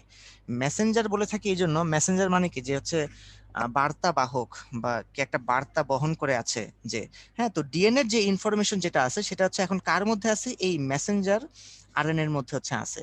যেই মেসেঞ্জার আরএনএ পরবর্তীতে এটাকে কিসে পরিণত করে দিবে, সে সে প্রোটিনে হচ্ছে পরিণত করে দিবে, মানে একটা প্রোটিন, যেই প্রোটিনটা হচ্ছে দরকার ফাংশনাল একটা প্রোটিন সেলের মধ্যে, সেটা হচ্ছে সে তৈরি করে দিবে। এখন এই এমআরএনএ যখন হচ্ছে আমাদের তৈরি হয়, এমআরএনএ এর মধ্যে কিন্তু অনেক বিশাল বড় একটা রিজিয়ন থাকে।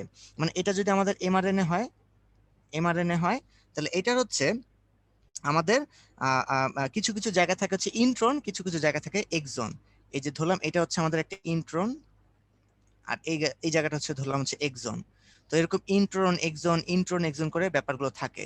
এখন এই ইন্ট্রন গুলো কিন্তু আমাদের কোনো প্রোটিন কোডিং না, এদেরকে আমরা বলে থাকি কি নন কোডিং রিজিয়ন। আর এক্সন গুলোকে আমরা বলে থাকি কি কোডিং রিজিয়ন মানে এই রিজিয়ন গুলো থেকে কিন্তু আলটিমেটলি আমাদের কি তৈরি হয়, প্রোটিনটুকু তৈরি হয়।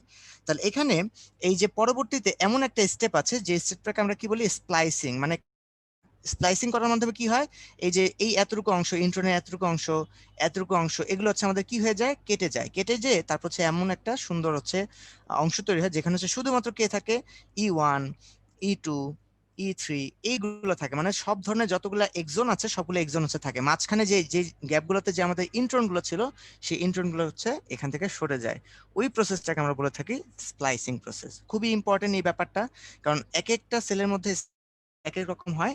দেখা যায় যে একই এমআরএনএ থেকে এই জন্য হচ্ছে ভিন্ন রকমের হচ্ছে প্রোটিন হচ্ছে তৈরি হয় জাস্ট খালি স্প্লাইসিং। কোনো কোনো ক্ষেত্রে দেখা যায় যে স্প্লাইসিং হচ্ছে এরকম হতে পারে, ধরো আমি যদি এইভাবে বলি যে আমাদের অনেকগুলো আছে, ধরো এটা হচ্ছে I1, এটা হচ্ছে E1, এটা হচ্ছে I2, এটা হচ্ছে E2, এটা হচ্ছে I3, এটা হচ্ছে E3। হ্যাঁ, আমাদের ধরো দুই রকম ভাবে আমি স্প্লাইসিংটা দেখাচ্ছি। ধরো এখানে স্প্লাইসিং তো অবশ্যই কি I1 কাটবে, I2 কাটবে, I3 তো কাটবে, এগুলো তো কাটবে, এগুলো হচ্ছে মাস্ট, কাটতেই হবে। তাহলে বাকি থাকলো কি E1 E2 E3। মানে এটা হচ্ছে একটা ট্রান্সক্রিপ্ট সে তৈরি করতে পারে যেটা থেকে পরবর্তীতে প্রোটিন তৈরি হবে, হ্যাঁ, এক্সন গুলোকে একসাথে করে। এখন দেখা গেল কি যে এই যে সেলটা I2 আর I3 কাটার সময় মানে এইটা তো কাটবেই, সাথে হচ্ছে সে ভুল করে মাঝখানের E2 টাকে হচ্ছে সে কেটে নিয়ে যেতে পারে। মানে আলটিমেটলি বুঝতে পারছো যে এখান থেকে একটা কালার নেই, যে এখান থেকে শুরু করে সে এই পর্যন্ত যতটুকু রিজন আছে পুরোটাকে সে কেটে ফেলবে। তখন কি হয়ে যাচ্ছে, I1 তো সে কাটতেছে আর এখান থেকে পুরোটা কেটে ফেললো, তাহলে আমাদের তৈরি হলো কি E1 থাকলো আর E3 হচ্ছে এখানে আমাদের থাকলো। তাহলে আলটিমেটলি আমাদের এখানে কি দেখো আরেক রকমের কিন্তু ট্রান্সক্রিপ্ট হচ্ছে এখান থেকে তৈরি হচ্ছে। তাহলে এখান থেকে কিন্তু আমাদের প্রোটিন 1 যদি তৈরি হয় তাহলে এখান থেকে তৈরি হবে কি প্রোটিন 2, মানে অন্য রকমের একটা প্রোটিন হচ্ছে এখান থেকে তৈরি হবে। দ্যাটস ওয়াই এই স্প্লাইসিং নিয়ে কিন্তু আমাদের খুবই ইম্পর্টেন্ট একটা ব্যাপার, যেটা নিয়ে হচ্ছে বর্তমান যুগে কিন্তু অনেকেই হচ্ছে উচ্চ গবেষণা আর কি করতেছে এখানে নিয়ে, যে আমাদের দেহের মধ্যে যে বিভিন্ন রকমের প্রোটিন তৈরি হয় সেখানে কিন্তু স্প্লাইসিং কিন্তু বিশাল বড় একটা ভূমিকা এখানে পালন করে থাকে। তো আজকে ভাইয়ের পক্ষ থেকে এতটুকুই থাকলো কেমিস্ট্রি এবং বায়োলজি পার্টটুকু। ইনশাল্লাহ পরবর্তী লেকচারগুলোতে আবার সবার সাথে দেখা হবে, সে পর্যন্ত সবাই ভালো থাকি। আল্লাহ হাফিজ। ঠিক আছে তমাল ভাই, নিবিড় ভাই, হ্যাঁ ঠিক ভাইয়া। আছে ভাই, আল্লাহ হাফেজ ভাইয়া। আর তমাল ভাই তাহলে শুরু জি ভাইয়া। করতে পারেন ভাইয়া। আচ্ছা ঠিক আছে, তাহলে আমি এখন শুরু করতেছি। তাই তোমরা সবাই এতক্ষণ পর্যন্ত হচ্ছে তোমাদের বায়োলজি আর কেমিস্ট্রি এই দুইটার ক্লাস একসাথে করে ফেলছো। এখন আমরা শুরু করব হচ্ছে গিয়ে ফিজিক্সের পার্টটা। তোমরা এর আগের ক্লাসে যে লেকচারগুলো পড়ে আসছিলা, এর আগেও তোমার সাথে লাইভ ক্লাস আমি ছিলাম। তো যাই হোক, আমি আবারও বলবো যে এইবারও পরীক্ষার প্রশ্নে যে জিনিসগুলো দেওয়া হয়েছে এটা কিন্তু আমাদের ক্লাসের লেকচার যে পিডিএফ গুলো ছিল তার সাথে অনেক সুন্দর মিল আছে। তো কেউ যে হুট করে বলো যে একদম অচেনা একটা জিনিস দিচ্ছে, এটা একদম মিথ্যা কথা। যা পড়াইছি ক্লাসে সেখান থেকেই আসছে। তাহলে চলো ডাইরেক্ট সলভ করে চলে যাই। প্রথমেই, আর্দ্র ও শুষ্ক বাল্ব থার্মোমিটারের পাঠের পার্থক্য খুব বেশি হলে পূর্বাভাস কেমন পাওয়া যাবে? পার্থক্য খুব বেশি এই কথার মানে কি? তার কথা মনে হচ্ছে যে থার্মোমিটারটা ভিজা আর যেটা হচ্ছে শুকনা এদের মধ্যে ডিফারেন্সটা অনেক বেশি। তার মানে পানির পরিমাণের পার্থক্যটা অনেক বেশি। তার মানে পার্থক্য যে অতিরিক্ত মাত্রায় বেশি হয়ে যায় এটা হচ্ছে ড্রাই ওয়েদার মিন করে বা হচ্ছে শুষ্ক আবহাওয়া। অর্থাৎ এই জিনিসটা যদি বইয়ে ভালো করে পড়ো যে আর্দ্র আর শুষ্ক বায়ু থার্মোমিটার কিভাবে কাজ করে। একটা হচ্ছে তুমি খোলা বাতাসে রেখে দিবা এবং আরেকটা নিচে তুমি পানি দিয়ে চুবাই রাখবা। তার মানে খোলা বাতাসে কোনো পানিই নাই বা জলীয় বাষ্পই নাই, আর তুমি যেখানে পানির সাপ্লাই নিজে দিচ্ছ সেখানে তো অনেক পরিমাণে পানি আছে, সো দুইটার মধ্যে ডিফারেন্স কিন্তু অনেক বেশি হয়ে যায়। সো বেসিক্যালি আমার আশেপাশে কোনো পানি নাই বা শুষ্ক আবহাওয়া, এটাই মিন করে। ঠান্ডা চিন্তা করে দেখো, উত্তর পেয়ে যাবা। আচ্ছা, এরপর আসি নাম্বার 2 এ। থার্মোমিটার তৈরি করা হয়েছে তাপগতিবিদ্যার কোন সূত্রের উপর ভিত্তি করে? থার্মোমিটারের কাজটা কি? তুমি একটা যন্ত্র দিয়ে অন্য কোনো বস্তুর তাপমাত্রা মেজার করবা। এটাই তো? তো তাপগতিবিদ্যার ন্যূনতম সূত্র এমন ছিল যে ধরো তোমার কাছে ২ টা বস্তু আছে এবং এই ২ টা বস্তুর সাথে তুমি একটা তৃতীয় বস্তুকে তাপীয় সাম্যাবস্থায় রাখবা। যেমন ধরে নিতে পারি, ধরো এটা হচ্ছে গ্রিন কালার একটা ব্লক, এটা হচ্ছে A বস্তু। তার সাথে আমি আরেকটা বস্তুকে নিলাম তৃতীয় রেড কালারের একটা বস্তু। এবার এই দুজনের মাঝামাঝি আমি আরেকটা ধরো এই যে সার্কেল টাইপের আরেকটা বস্তুকে আনলাম, এরা হচ্ছে ইন্টারকানেক্টেড বা টাচ অবস্থায় আছে। তাহলে এরা তাপীয় সাম্যাবস্থায় কখন আসবে? তখনই আসা সম্ভব যদি এই ৩ টা বস্তুরই তাপমাত্রা সেম টু সেম হয়। তার মানে গ্রিনের সাথে ব্ল্যাক সাম্যাবস্থায়, ব্ল্যাকের সাথে রেড সাম্যাবস্থায়। এটা হচ্ছে তাপগতিবিদ্যার শূন্যতম সূত্র। যে ধরো A এবং B বস্তু যদি পরস্পর তাপীয় সাম্যাবস্থায় থাকে, তার মানে C বস্তুও A এবং B উভয়ের সাথেই তাপীয় সাম্যাবস্থায় থাকতে হবে। তবে ব্যাপারটা হচ্ছে এদেরকে তাপীয় সংস্পর্শে থাকতে হবে, অর্থাৎ সোজা করে বললে বলবো টাচ করে থাকতে হবে। জিনিস দেখতে অনেকটা একটা মানুষের চোখের মতো, কানে হেডফোন দেওয়া এরকম হয়ে গেছে, যে ব্যাপারটা আসলে এরকম না। বুঝতে পারছো হোপফুলি। এবার ৩ নম্বরে আসি। কোন একটি ত্রুটিপূর্ণ থার্মোমিটারের বরফ বিন্দু এবং স্টিম বিন্দু যথাক্রমে ২ এবং ৯৮ ডিগ্রি সেলসিয়াসে পাঠ দিচ্ছে। এখন ব্যাপারটা হচ্ছে নরমালি বরফ বিন্দু বলতে আমরা কি বুঝি? 0 ডিগ্রি সেলসিয়াস, বাট হয়ে গেছে ২। আর উপরে স্টিম বিন্দু এটা বলতে কি বুঝি?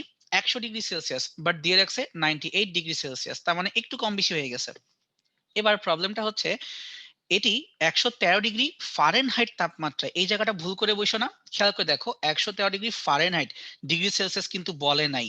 আচ্ছা, এত ফারেনহাইট তাপমাত্রায় কত পাঠ দিবে? তার মানে আমাকে সেলসিয়াস এবং ফারেনহাইট এই দুইটা স্কেলকে কম্পেয়ার করতে পারতে হবে। তাহলে আমাদের নরমাল সূত্র কি ছিল? এটা ছিল এরকম, C/5 is equal to F-32 divided by 9। এটা হচ্ছে যদি তোমার সবকিছু ঠিকঠাক থাকে তাহলে। কিন্তু ব্যাপারটা হচ্ছে তোমার তো এই থার্মোমিটার নষ্ট, এটা তো ঠিকঠাক নাই। তাহলে তুমি যদি এই ফর্মুলা ইউজ করে মানটা বের করো, প্রথমবার তুমি যে সেলসিয়াস মানটা পাবা, সাপোজ অঙ্ক করে আসলো আমার 45 ডিগ্রি সেলসিয়াস, এটা তো অরিজিনাল ভ্যালু, কিন্তু আমার থার্মোমিটার তো নষ্ট। তার মানে নষ্ট থার্মোমিটারে নিঃসন্দেহে এই মান দেখাবে না, একটু কম বেশি দেখাবে। তাহলে এখন ওইটা বের করতে হবে। বের করার নিয়মটা কি ছিল? বের করার নিয়মটা অনেকটা এরকম ছিল, সাপোজ ধরো এটা হচ্ছে আমার একটা থার্মোমিটার এবং তার পাশে আমি আরেকটা থার্মোমিটারকে ড্রয়িং করলাম। নিয়মটা এরকম ছিল, তুমি উপরের ২ টা লেভেলকে কম্পেয়ার করবা নিচের ২ টা লেভেলের সাথে। সো অরিজিনালি উপরটা কত হওয়া উচিত? ১০০ ডিগ্রি সেলসিয়াস, বাট তোমাকে বলতেছে নষ্ট থার্মোমিটারে এটা হচ্ছে 98 ডিগ্রি সেলসিয়াস। অরিজিনালি সবচেয়ে নিচে হওয়ার কথা 0 ডিগ্রি সেলসিয়াস, বাট তোমাকে বলে দিচ্ছি এই জায়গাটাকে ধরে নাও ২ ডিগ্রি সেলসিয়াস। এবার কোন পয়েন্টে বের করতে হবে? এদের মাঝখানে যে কয়টা পয়েন্ট আছে, যে লাল কালার দিয়ে মার্ক করলাম, তাহলে অরিজিনালি এই পয়েন্টটা হচ্ছে 45 ডিগ্রি সেলসিয়াস। কিভাবে? এই যে আমি তো এখনই বের করছি অরিজিনাল টেম্পারেচার 45। তাহলে এই 45 নকল বা নষ্ট থার্মোমিটারকে একটা নতুন মান দেখাবে, এটাকে আমি এস দিয়ে লিখলাম। আমার দায়িত্ব হচ্ছে এসটাকে এখন নির্ণয় করা। কিভাবে বের করব? ব্যাপারটা হচ্ছে শুধুমাত্র কম্পেয়ার করবা, আর কিছু না। তো দেখো, ৪৫ ডিগ্রি অরিজিনাল ভ্যালু মাইনাস 0 মানে সর্বনিম্ন মান, divided by highest value ১০০ minus 0। এই জিনিসটাকে এভাবে বোঝানো হয়, দেখো আমি একটু কালারিং করি। ৪৫ থেকে ০ বাদ দিলে কি এই লাল কালারের যে অংশটা, এই জায়গাটুকুর পার্থক্য বের হয়ে যাবে না? এই পার্থক্যকে ভাগ করতে হবে সম্পূর্ণ স্কেলের মান দ্বারা বা মৌলিক ব্যবধান দ্বারা। So 45 minus 0 divide by 100 minus 0। এটা করলে যে অনুপাত তুমি পাবা সেটা ইকুয়াল হয়ে যাবে নষ্ট স্কেলের সাথেও সেম ভাবে। তাহলে নষ্ট স্কেলের অনুপাতটা কি হবে? তো খেয়াল করে দেখো, আমি কালো কালার দিয়ে একটু গাঢ় করলাম। তাহলে এস থেকে বাদ দিব কত? ২। তাহলে হচ্ছে এস মাইনাস 2। ভাগ করব কি দিয়ে? সম্পূর্ণ স্কেলে ব্যবধান দিয়ে, মৌলিক ব্যবধান। তো এটা কত হবে দেখো তো, এই যে আরেকটু আমি কালো কালারে দাগ দিলাম, এটা হচ্ছে উপরে 98 নিচে 2, তাহলে হচ্ছে 98 মাইনাস 2। এবার তুমি কম্পেয়ার করে দেখবা সুন্দর মতো এস এর মানটা চলে আসছে। তো তোমাদের এখানে অঙ্কটা করে দেওয়া আছে, দ্যাট ইজ 45.2 ডিগ্রি সেলসিয়াস। এই টাইপের অঙ্কটা আমার স্লাইডে আমরা করাইছিলাম, তবে ওখানে অঙ্কটা উল্টা ছিল। আমরা বলছিলাম যে নষ্ট স্কেলে এত তাপমাত্রা দেখাচ্ছে, তাহলে অরিজিনালি কত। আর এই প্রবলেমটা হচ্ছে অরিজিনাল টেম্পারেচার দিয়ে দিছি, দিয়ে বলছি নষ্ট স্কেলে কত আসবে। সেম জিনিস, শুধু একটা দেয়া আছে তো আরেকটা মিসিং আছে, টেকনিকটা চেঞ্জ হচ্ছে না। এবার আসি সেকেন্ড আরেকটা প্রবলেমে। ৪ নাম্বার, কার্নো ইঞ্জিন চলাকালে প্রতিটি চক্রে এর এনট্রপির কি হবে? এই জিনিস সবসময় মাথায় রাখবা, কার্নো ইঞ্জিনকে বলা হচ্ছে সবচেয়ে বেশি অ্যাকিউরেট। এখানে কোনো প্রবলেম থাকে না। প্রবলেম থাকে না এই কথা মানে কি? জিনিসটাকে আমি এভাবে বলতে পারি, এই মেশিনটা আজীবনই চলতেই থাকবে। কখনো নষ্টই হবে না বা পরিবেশের কোনো ক্ষতি করবে না। তার মানে ওর এনট্রপি এই মেশিনটা স্টার্ট করার আগেও যেমন ছিল, মেশিনটা স্টার্ট হওয়ার পরেও সেম থাকবে। অর্থাৎ পরিবেশ যেই কন্ডিশনে ছিল সেভাবেই থাকবে। অর্থাৎ এনট্রপি যদি থেকে থাকে পরিবেশে, আগে যা ছিল মেশিন চলাকালীনও তাই থাকবে, কোনো চেঞ্জ হবে না। সো দ্যাটস ওয়াই এটার প্রতিটি পূর্ণ চক্রে এনট্রপির কোনো পরিবর্তন হবে না। সো দ্যাটস ওয়াই উত্তরটা হচ্ছে অ্যান্সার সি, বাড়বেও না কমবেও না। কিন্তু অন্য যে কোনো ইঞ্জিনের ক্ষেত্রেই অবশ্যই এনট্রপি বৃদ্ধি পাওয়ার কথা, অর্থাৎ ধীরে ধীরে তাপীয় মৃত্যুর দিকে যাওয়ার কথা। নাম্বার 5 এ আসি। কোনো একটি রেফ্রিজারেটরের কম্প্রেসরে 400 জুল তড়িৎ শক্তি সরবরাহ করা হলে এটি পরিবেশে 600 জুল তাপশক্তি বর্জন করে। তাহলে ফ্রিজে রাখা বস্তু হতে তার গৃহীতাপটা কত হবে? মনে রাখবা, ফ্রিজ উল্টা কাজ করে। ফ্রিজ যতটুকু তাপ নিবে তার চেয়ে বেশি তাপ ছেড়ে দিবে। তাহলে ও যেটা বর্জন করে দেয় সেটা 600 জুল, আর যেটা গ্রহণ করে তাকে বের করতে বলা হচ্ছে। আর এখানে কতটুকু শক্তি সরবরাহ করা হলো, এটা হচ্ছে 400 জুল। তাহলে আমরা সূত্র কি জানি? এখানে ঠিক লেখাই আছে কিউ ওয়ান, সরি একটু ভুলে গেছে আমি এখানে। এখানে বলা আছে Q1 সমান সমান W প্লাস Q2, এটা হচ্ছে মেইন সূত্র। অথবা এই সূত্রকে তোমরা চাইলে এভাবে বলতে পারো যে কৃত কাজ W is equal two Q1 minus Q2। অর্থাৎ যা দিলাম, যা আমি নিলাম মাইনাস যা দিলাম, মানে হচ্ছে ইনপুট মাইনাস আউটপুট, এই দুইটার মধ্যে পার্থক্য, সেটা হচ্ছে কৃত কাজ। এখন আমাকে বলতেছে যে গৃহীত তাপটা কত, এটা বের করে দাও। তার মানে এখন আমার এখান থেকে বের করতে হবে Q2, এটার মানটা কত জানতে হবে। আমি পক্ষান্তর করে দিই, Q1 মাইনাস ডাব্লু, এই জিনিসটাকে তোমাদের এখানে ডিরেক্টলি লেখা আছে যে Q2 সমান সমান 600 মাইনাস 400। এখন তুমি যে বলো যে Q1 কেন 600 হলো, আমি তো আগেই বলছিলাম বর্জন করবে বেশি, তো আর বেশি মানটাকে লেখা হয় Q1 দিয়ে, আর তুমি যেটা গ্রহণ করবা এটাকে বলা হবে Q2 দিয়ে। আর 400 জুল তাপ শক্তি সরবরাহ করা হলো, অর্থাৎ কম্প্রেসারে কতটুকু কাজ হলো, সেখানে 400টা হচ্ছে কৃত কাজের মান। পরীক্ষা হলে একটু ঠান্ডা মাথায় কি প্রশ্নে দেওয়া আছে এবং মার্ক করবা, যে আমি করলাম দেখো যে প্রশ্নের উপরেই যেটা বের করতে হবে ডাব্লু, Q1 এবং Q2, এভাবে মার্ক করে ফেলবা, তা তোমার চিন্তা করতে ইজি হবে, আর কিছু না। ফাইন। নাম্বার 6 এ আসি। বলা হচ্ছে এসটিপি তে, এসটিপি কথা মানে কি, স্ট্যান্ডার্ড টেম্পারেচার এন্ড প্রেসার। তো তোমরা জানো কেমিস্ট্রি পড়ে আসছো, এসটিপি, এনটিপি, এসএটিপি সবই জানার কথা। যে কোনো গ্যাসের ঘনত্ব 12.5 কেজি পার মিটার কিউব। চাপকে দ্বিগুণ করে ফেললে তাপমাত্রা অর্ধেক হয়ে যায়, এবং সেই ক্ষেত্রে ঘনত্বটা কত হবে? কি কি ক্লু দেওয়া আছে? প্রেসারকে ডাবল করতে হবে, টেম্পারেচারকে হাফ করতে হবে, তাহলে ঘনত্ব কত বের করতে হবে। আর আদি ঘনত্ব বলা ছিল 12.5 কেজি পার মিটার কিউব। তাহলে আমি যে ফর্মুলা ইউজ করব এটা mainly important, that is P1 divide by rho one T1 is equal to P2 divide by rho two T2। তোমাদের স্লাইডে এটা ব্যাখ্যা করে বলা ছিল কিভাবে আসছে বিষয়টা, যে PV is equal two nRT. এখন তুমি যদি এই জায়গা থেকে ভি এর পরিবর্তে অন্য কিছু আনতে চাও, কি করা যেতে পারে, সেটা হচ্ছে রো সমান সমান এম ভাগ ভি। ভালো করে খেয়াল করে দেখো, আমাদের এই সূত্রে যে এন লেখা ছিল, এই এন কথা মানে কি? এন কথা মানে হচ্ছে কতটুকু ভরের গ্যাস আছে ডিভাইড বাই সেই গ্যাসের মোলার ম্যাস, বা হচ্ছে এক মোলের কতটুকু ভর হয়। তাহলে তুমি এখন এই সূত্র হতে PV is equal to small m by capital M into R T, অথবা পি সমান সমান ছোট m divide by V into one by বড় হাতের এম ইন্টু আর টি, এভাবেও তো লিখতে পারো। আর এই যে এই অনুপাতের ছোট্ট এম ভাগ ভি, এইটাই কি, এই কথার মানেই হচ্ছে ঘনত্ব। তাহলে আমি যে আরেকবার পক্ষান্তর করি এই লাইনটাকে, এই রোটাকে হাতের বাম পাশে আনলে P divided by rho is equal to 1 divided by M into R T. ভালো করে চিন্তা করে দেখো তো, কোনো গ্যাসের জন্য তার মোলার ম্যাস কনস্ট্যান্ট, এবং আর হচ্ছে সার্বজনীন গ্যাস ধ্রুবক এইটাও কনস্ট্যান্ট। তাহলে ফাইনালি এখান থেকে আমি যে লাইনটা লিখতে পারি, এটাকে আমি রেড কালার দিয়ে রেখে ফেলতেছি। তাহলে পি ডিভাইডেড বাই ঘনত্ব divided by T is equal to constant.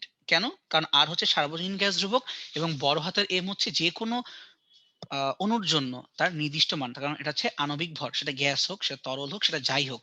এই জন্য P divided by rho T constant. So P one rho one T one is equal to P2 divide by rho two T2। Proof করে আরেকবার দেখাই দিলাম, hopefully বুঝতে পারছো, অথবা বইয়ে করে দেওয়া আছে, একবার তোমাকে মনে করতে হবে যেটা অ্যাপ্লাই করা যায়। That's it. এবার আসি নাম্বার 7 এ। তো নাম্বার 7 দেখতেই পারতেছো এক্স এবং ওয়াই অক্ষে কি কি যেন লিখে রাখছে, এটা একটু প্রিন্টিং মিস্টেক হয়ে গেছে। এটা আসলে basically PV versus P, PV versus P, এই গ্রাফটা আঁকতে বলা হয়েছে। আমি তুমি যে বলো আমি বুঝছি কিভাবে, তার কারণ আমি গ্রাফ দেখে বুঝে গেছি। আর আপাতত আমার সলিউশন জায়গাটা একটু ভুল আছে, কোনো ব্যাপার না। তো খেয়াল করো, তোমাকে এই গ্রাফটা আঁকতে বলা হচ্ছে। চিন্তা করে দেখো, যে কোনো গ্যাসের জন্য পিভি তো কনস্ট্যান্ট, কেন? একটু আগে বলে আসছিলাম পিভি সমান সমান nRT is equal to constant. একটা নির্দিষ্ট তাপমাত্রার জন্য পিভি হচ্ছে ধ্রুবক। তাহলে আমাকে বলা হচ্ছে যে এই পিভি গ্রাফটাকে আঁকো ভি এর সাপেক্ষে। তাহলে তুমি এখন চিন্তা করে বলো, জিনিসটাকে তুমি যতই চেঞ্জ করো না কেন, গুণফল তো আর কোনোভাবেই চেঞ্জ হবে না। ভলিউম যতই বাড়ুক, ভলিউম যতই কমুক, অথবা প্রেসার যতই বাড়ুক, প্রেসার যতই কমুক, এদের গুণফলটা তো কখনোই চেঞ্জ হবে না। এই জন্য এক্স অক্ষে মান বাড়ুক আর কমুক, যেটাই হোক না কেন, ওয়াই অক্ষের ফাইনাল ভ্যালুটা শুধুমাত্র একটা মানই থাকবে, অর্থাৎ ওয়াই অক্ষে একটা মান পাবো, কনস্ট্যান্ট মান পাবো, কোনো চেঞ্জ হবে না। এই জন্য গ্রাফটা হচ্ছে নাম্বার বি। হোপফুলি বুঝতে পারছো। এখানে ভি কেই নাও, এখানে পি কেই নাও, যা ইচ্ছা তুমি নাও এক্স অক্ষে, আর ওয়াই অক্ষে নেওয়া হচ্ছে এদের গুণফলটাকে, যা কখনোই চেঞ্জ হবে না। So simple, answer B. এবার আসি নাম্বার 8-এ। এখানে বলা হচ্ছে কোন একটি কার্নো ইঞ্জিন 900 কেলভিন এবং 1200 কেলভিন তাপমাত্রায় কার্যরত। বুঝতেই পারতেছো এখানে টি ওয়ান কোনটা, টি টু কোনটা। বড় মানটা কি আমরা নর্মালি টি ওয়ান বলতে পছন্দ করি, আর ছোটটাকে আমরা টি টু বলতে পছন্দ করি। ঠিক আছে, এর কর্মদক্ষতা দ্বিগুণ করতে হলে এর তাপগ্রাহকের তাপমাত্রা কিরূপ পরিবর্তন করতে হবে। তোমরা বলতে পারো যে এই অঙ্কটা আসলে একটু বড়, এমসিকিউর কম্পেয়ার করলে। হ্যাঁ, এতটাও বড় না। তুমি যদি দুইটা জাস্ট ইকুয়েশনকে কম্পেয়ার করা একবার শিখে যাও, তোমার এখানে হাইস্ট 2 মিনিট টাইম লাগবে, হাইস্ট। মানে তুমি যদি একদম ধীরে ধীরে আগাও, আর যে খুব তাড়াতাড়ি করতে পারে তার জন্য 40 সেকেন্ড এনাফ। ফাইন। তাহলে এখন আসি কি কি ক্লু দেওয়া ছিল। আমাকে টি টু এবং টি ওয়ান মান দিয়ে দিছে, এবং প্রশ্নে বলে দিছে কর্মদক্ষতাকে ডাবল করতে হবে। তাহলে তাপ গ্রাহকের তাপমাত্রায় কিরূপ চেঞ্জ করতে হবে। তার মানে সোজা কথা হচ্ছে আমাকে হয় তাপমাত্রা কিছু বাড়াইতে হবে অথবা কিছু কমাইতে হবে। তাহলে ফার্স্ট ইকুয়েশন কি ছিল, ইটা ইজ ইকুয়াল টু 1 - টি2 বাই টি1। এই দেখো, এই যে এটা অ্যাপ্লাই করছে, ইটা ইজ ইকুয়াল টু 1 - টি2 বাই টি1। তারপর যোগ বিয়োগ গুণ ভাগ করলে যা আসে আসে, করে আসছে 300 ভাগ 1200। বেসিক এটা কাটাকাটি করলে বুঝতেই পারতেছো, 3 × 4 = 12, 1/4 এটা হয়ে যায়। এটা হলো প্রথম সমীকরণ, যে ইটা ইজ ইকুয়াল টু 1/4। এখন তুমি যদি এটাকে ডাবল করতে চাও তাহলে কি করতে হবে, এই পাশে টোয়াইস এন করতে হবে হাতের বাম পক্ষে, আর হাতের ডান দিকে কি করতে হবে, হাতের ডান দিকে তুমি টি টু জানো না, টি টু কে ব্ল্যাঙ্ক রেখে দাও এবং টি ওয়ান কে 1200 এভাবেই রেখে দাও। এটা হবে তোমার 2 নং সমীকরণ। এবারে 1 এবং 2 কে গুণ করো, ভাগ করো, যেটা করতে ভালো হয় করো, কোনো প্রবলেম নাই। তাহলে তোমার নতুন টি টু বের হয়ে যাবে, এটা আসলো 600 কেলভিন। কিন্তু খেয়াল করে দেখো তো, তোমার তো প্রশ্নে টি টুর মান দেওয়া ছিল 900, তাহলে করতে হবে 600, কথা মানে কি 300 কেলভিন কমাতে হবে। সো ফাইনাল অ্যান্সারটা হচ্ছে এখানে তাপমাত্রা কমাতে হবে 300 কেলভিন। এটা আমি এই জন্যই লিখলাম না, তার কারণ তোমরা সবগুলো সূত্র সবই জানো, যে ইটা ইজ ইকুয়াল টু 1 - টি2 / টি1। আমি ডান দিকে 100 দিয়ে গুণ করলে হাতের বাম পাশে ইটাকে পার্সেন্টে লিখতাম, কিন্তু আমি যেহেতু ইটাকে শুধুমাত্র সংখ্যা মান দিয়ে চিন্তা করতে চাচ্ছি, 1 2 3 বা হোয়াট এভার, এই জন্য হাতের ডান দিকে আমি 100%কে লিখি নাই, এই ক্রস মানে লিখি নাই। এটা তোমার ইচ্ছা, তুমি চাইলে দুইবারও করতে পারো, তুমি চাইলে একবারও করতে পারো, জাস্ট করতে হবে। এটা সুন্দর একটা অঙ্ক, একটু বড় কিন্তু পারা যাবে। এবার 9 নম্বরে, সেলসিয়াস স্কেলের কোন তাপমাত্রার মান ফারেনহাইট স্কেল অপেক্ষা 50 বেশি হবে। এটা ডাইরেক্ট কথা। তুমি যদি সেলসিয়াসের মানকে সিম্পলি সি ধরো, তাহলে এফ এর মান থেকে আরো 50কে কমাই ফেলতে হবে। এই জন্য সি এর মানকে এক্স ধরা হয়েছে, আর এফ এর মানকে 50 বিয়োগ করে দেওয়া হয়েছে। That's it. এবার বাকি সব নর্মাল সূত্র ডানে বামে ঘুরাইতে হবে, তো আমি কিছু দেখাচ্ছি না। কোন একটি রেফ্রিজারেটরের ভেতরে রাখা বস্তু হতে 200 জুল তাপ গ্রহণ করে পরিবেশে 300 জুল তাপ বর্জন করা হলো। বর্জন করতে হয় বেশি, গ্রহণ করতে হয় কম। একটু আগে বলে আসছিলাম, যা বর্জন করবা সেটা হবে Q1, যা গ্রহণ করবা সেটা হবে Q2। ঠিক আছে, তাহলে কার্যকৃত সহগ কথা মানে কি, কার্যকৃত সহগ কথা মানে হচ্ছে K ইজ ইকুয়াল টু যতটুকু তাপ গ্রহণ করছি ডিভাইডেড বাই যতটুকু কর্ম আমি করছি বা কৃত কাজ। সো এই রেশিও যদি আমি করে ফেলি, তাহলে ডাব্লিউ পরিবর্তে এখন লেখা যেতে পারে Q2 divided by Q1 minus Q2। So দেখো এখন তো অ্যান্সার বের হয়ে গেছে, সূত্র তো বলেই দিলাম, জাস্ট অনুপাত করতে হবে। এবার ডিরেক্টলি আসি অঙ্কে। তো বলা আছে যে কোনো আবদ্ধ পাত্রে গ্যাসের অণুর গড় মুক্ত পথ এত, তার মানে তোমাকে ল্যামডা বলে দেওয়া হয়েছে সামথিং মিলিমিটার, এবং ওই পাত্রের প্রতি ঘনমিটারে 10⁻14 সংখ্যক অণু আছে। ছোট হাতের n। তাহলে প্রত্যেকটি গ্যাস অণুর ব্যাস নির্ণয় করো, তার মানে হচ্ছে ডি নির্ণয় করতে হবে। এখন সূত্র তোমাদের খুব সুন্দর মতোই জানা আছে, জাস্ট ডিরেক্টলি মানটা বসাই দিবা। এটা হচ্ছে ল্যামডা, এটা হচ্ছে এন, তোমাকে বের করতে হচ্ছে ডি। তোমরা ম্যাক্সওয়েল ফর্মুলা ইউজ করবো যে lambda is equal two √2 pi D square N. নিচে √2 দিয়ে করবা তাহলে সবচেয়ে সেফ। √2 ছাড়া করলেও স্যার মার্ক দিতেও পারে, কিন্তু √2 দিয়ে করাটাই সবচেয়ে সেফ।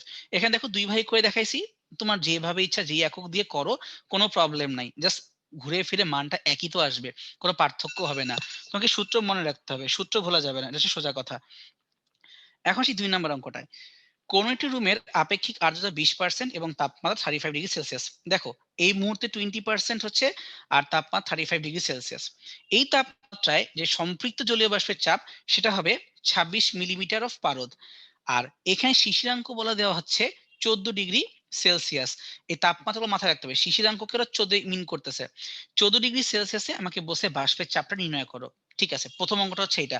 তাহলে সলিউশনটা হচ্ছে R is equal two F/F into 100। আমাকে বের করতে বলা হচ্ছে নর্মাল চাপের মান, তার মানে ছোট্ট হাতের এফ আমাকে নির্ণয় করতে হবে, আর বড় হাতের এফ 26 মিলিমিটার পারদ চাপ প্রশ্নে দেয়াই ছিল। পক্ষান্তর করলেই সুন্দর মতো বের হয়ে যাবে যে রুমের ভিতরে এখন জলীয় বাষ্পের চাপটা কত। এরপরের প্রশ্ন জিজ্ঞেস করা হচ্ছে যে বলো দেখি, যদি এসি চালিয়ে রুমের তাপমাত্রা 13°C করা হয় তাহলে রুমটা কি সম্পৃক্ত হবে নাকি অসম্পৃক্ত হবে। এটা কোনো অঙ্ক করতে হয়, ডাইরেক্ট চিন্তা করতে হবে। আমাকে প্রশ্নে বলাই ছিল শিশিরাঙ্ক হচ্ছে 14°C, আর এখন রুমের টেম্পারেচার শিশিরাঙ্কের চেয়েও কমে গেছে, 13 হয়ে গেছে। যেহেতু টেম্পারেচার তুমি আরো নিচে নামাই দিছো, তার মানে অবশ্যই সম্পৃক্ত। তাপমাত্রা যত কমাবা তত বেশি এটা স্যাচুরেশন পয়েন্টের দিকে আগাবে। তুমি যদি বাই চান্স শিশিরাঙ্কের চেয়েও নিচে চলে যাও, তো এই কথা সিম্পল মিনিংটা হচ্ছে তাহলে এটা অবশ্যই সম্পৃক্ত। সিম্পল লজিক, জাস্ট এক লাইনই সমাধান হয়ে যায়, এই যে জাস্ট এক লাইন। আশা করি তুমি বুঝতে পারছো। এবার 60 অঙ্কে, একটি তাপ ইঞ্জিনের তাপ উৎস এবং তাপ গ্রাহকের তাপমাত্রা যথাক্রমে 2000 এবং 1000, মানে কি T1 এবং T2 দিয়ে রাখছে। ইঞ্জিনটি উচ্চ তাপমাত্রার তাপ উৎস হতে গৃহীত তাপের 2/3 অংশ তাপগ্রাহকে বর্জন করতে পারে। এই কথা সিম্পল মিনিংটা হচ্ছে তার যে এফিসিয়েন্সি বা তার যে কর্মদক্ষতা বা তার যে এটা হচ্ছে অ্যাকচুয়ালি 2/3, সে যতটুকু করতে পারে এটি হচ্ছে তার জন্য এফিসিয়েন্সি। তাই যদি হয়, এখন বলা হচ্ছে তাহলে বলতো এই ইঞ্জিনটির প্রকৃত কর্মদক্ষতা কত। আচ্ছা, এবং আরেকটা প্রশ্ন যে এই ইঞ্জিনটি কি কার্নো ইঞ্জিন হবে নাকি হবে না, এটাও বের করে দাও। তাহলে আমাকে তো 2/3 বলে রাখছে, আমার তো এখানে পার্সেন্টেজ বের করতে হবে। তাহলে আমরা ডিরেক্টলি এখন জানি যে eta is equal to 1 minus T2 divided by T1। এটা ইটার মান যদি তুমি বসাও 2/3, তাহলে পার্সেন্ট ছাড়া আসবে। বাট তোমাকে প্রশ্নে বলছে কত পার্সেন্ট বের করে দাও, তাহলে এই মানটাকে ইন্টু 100 আমি পার্সেন্টে কনভার্ট করে দিব। দ্যাটস ইট, আর কোনো ঝামেলা নাই। তাহলে এখন দেখো এই যে অঙ্কে 1 minus T2 by T1 into 100 করলাম, সুন্দর মতো চলে আসছে 33.33%। খুব ভালো কথা। সেকেন্ড প্রবলেম জিজ্ঞেস করা হচ্ছিল যে বলো দেখি, এই জিনিসটা কি তোমার কার্নো ইঞ্জিন হবে নাকি হবে না। তো কার্নো ইঞ্জিন হবে কি হবে না, এটা পিছিয়ে শর্তটা হচ্ছে যদি Q1 by Q2 is equal to T1 by T2 হয় তাহলে কার্নো ইঞ্জিন হবে, আর যদি সেম না হয় তাহলে কার্নো ইঞ্জিন হবে না। সিম্পল কথা। তার মানে তুমি মাথায় রাখতে পারো, তোমাকে যদি কখনো নর্মাল ইঞ্জিন নিয়ে অঙ্ক করতে বলা হয়, তুমি T2/T1 দিয়ে করবা, কখনো Q2/Q1 দিয়ে করবা না। কার্নো ইঞ্জিন যদি বলেই দেয় তাহলে দুইটাই অ্যাপ্লিকেবল, কিন্তু নর্মাল ইঞ্জিন বললে দুইটাই অ্যাপ্লিকেবল না। তো এখানে বের করে দেখা হচ্ছে যে Q2/Q1 করলে আসতেছে তোমার 2/3, কিন্তু এখানে T2/T1 করলে তোমার আসতেছে হাফ। তো যেহেতু এটা সেম হচ্ছে না, দ্যাটস ওয়াই এটা কার্নো ইঞ্জিন হবে না। সিম্পল অনুপাত, আর কিচ্ছু না। এবার আরেকটা প্রবলেমে আসি।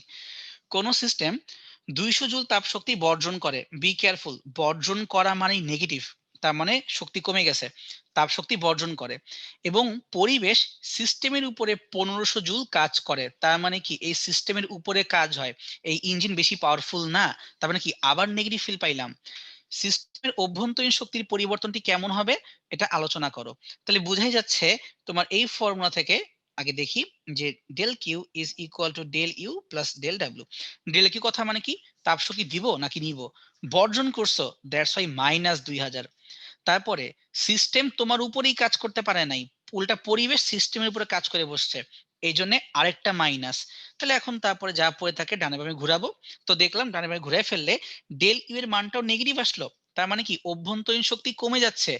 অভ্যন্তরীণ শক্তি কমে যাওয়া মানে হচ্ছে সিস্টেম ঠান্ডা হয়ে যাওয়া। যেমন ধরো তুমি যদি ঠিক মতো খাবার দাবার না খাও, শীতের দিনে তোমার কিন্তু শরীর আস্তে আস্তে তাপমাত্রা হারাবে, ফলাফল তুমি দুর্বল হয়ে যাবে।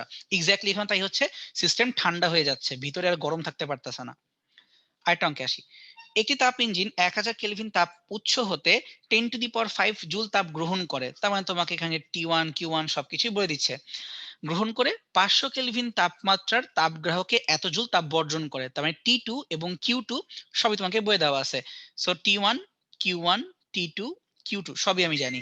তাই যদি হয় আমাকে বলছে প্রকৃত কর্মদক্ষতা নির্ণয় করো, মানে কত পার্সেন্ট বের করে দাও। এবং আবারও জিজ্ঞেস করলো যে ইঞ্জিনটি কার্নো ইঞ্জিন হবে নাকি হবে না। সো আবারও সেই সেম অঙ্ক যে আমরা জানি ইটা is equal to 1 minus T2/T1। কিন্তু একটা কথা বলছিলাম যে ইঞ্জিন যদি বলি তাহলে কিন্তু Q2/Q1 এটা দিয়ে করতে হয়। সো এই জন্য দেখো 1 মাইনাস Q2/Q1, তো Q2 মানে কি যা তুমি ছেড়ে আসছো, আর Q1 মানে কি যা তুমি নিয়ে আসছো। সো অনুপাত করে ফেললাম, আসলো 25%, তার মানে কর্মদক্ষতা 25%। কিন্তু কারণ হবে কি হবে না, এটা কিভাবে কম্পেয়ার করতে হয়, এটা ডাইরেক্ট কম্পেয়ার করতে হবে Q1/Q2 is equal two T1/T2 হয় কি হয় না, অথবা উল্টা করে বলতে পারো Q2/Q1 আর T2/T1 সেম হয় কি হয় না। যেহেতু হচ্ছে না তার মানে এটা কার্নো ইঞ্জিন না, আর যদি হইতো তাহলে কার্নো ইঞ্জিনই হইতো। খুব সিম্পল জিনিস, একই সূত্র কয়েকবার করে করা হইলো। সো তোমাদের স্লাইডে আমরা সবকিছুই পড়ে আসছিলাম। হোপফুলি তোমরা এই সলিউশনটাও বুঝতে পারছো, খুব বেশি কঠিন প্রশ্ন কিন্তু ছিল না। তাহলে এখানে আপাতত পার্টটা শেষ হয়ে যায়, তোমাদের হচ্ছে এখন সামনে যে ভাইয়া আছেন উনি শুরু করবেন। রেজাল্ট ভাইয়া? জি ভাইয়া, তাহলে আপনি শেষ করে দেন। আপনার হ্যাঁ ভাই তো আমার আসতে এই যে পারবে শেষ। না? জি ভাই, আসসালামু আলাইকুম। আমাকে কি শুনতে পাওয়া যাচ্ছে? জি আপনার ভাই শোনা যাচ্ছে। তাহলে আচ্ছা আপনার ঠিক ভাই আছে, শুরু তাহলে করুন। আমি শুরু করি নাকি? জি ভাইয়া। ওকে ওকে, খুব সুন্দর একটা ক্লাস হচ্ছিল। আমি বসে বসে অনেক কিছু দেখতেছিলাম আর শিখতেছিলাম ভাইয়ের কাছ থেকে। আচ্ছা, আমরা ইংরেজি পার্ট শুরু করি। সো আমাদের ইংরেজি অংশে আমরা প্রথমে যে একটু দেখি যে প্রথম কোশ্চেনটা আমাদের এসেছে কোন টপিক থেকে। প্রথম কোশ্চেনটা আমাদের এসেছে ভয়েস টপিক থেকে, ঠিক আছে? ওকে, সো জাস্ট এ মিনিট। ইয়ে পেনটা পাচ্ছে না নাকি? ওকে, সো আমাদের ফার্স্ট যে কোশ্চেনটা আছে ভয়েস থেকে, সেটাতে বলছে যে passive form of I remember my sister taking me two the museum, এটা প্যাসিভ ফর্ম কি আমাদের কাছে জানতে চেয়েছে। তাহলে আমরা একটু জাস্ট এ মিনিট, আমি একটু দেখি। আমার এটা মনে হয় এনেবল এডিটিং অপশনটা চালু হয়নি। একটু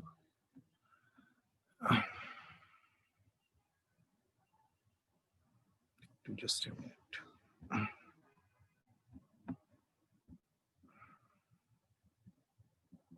ওকে,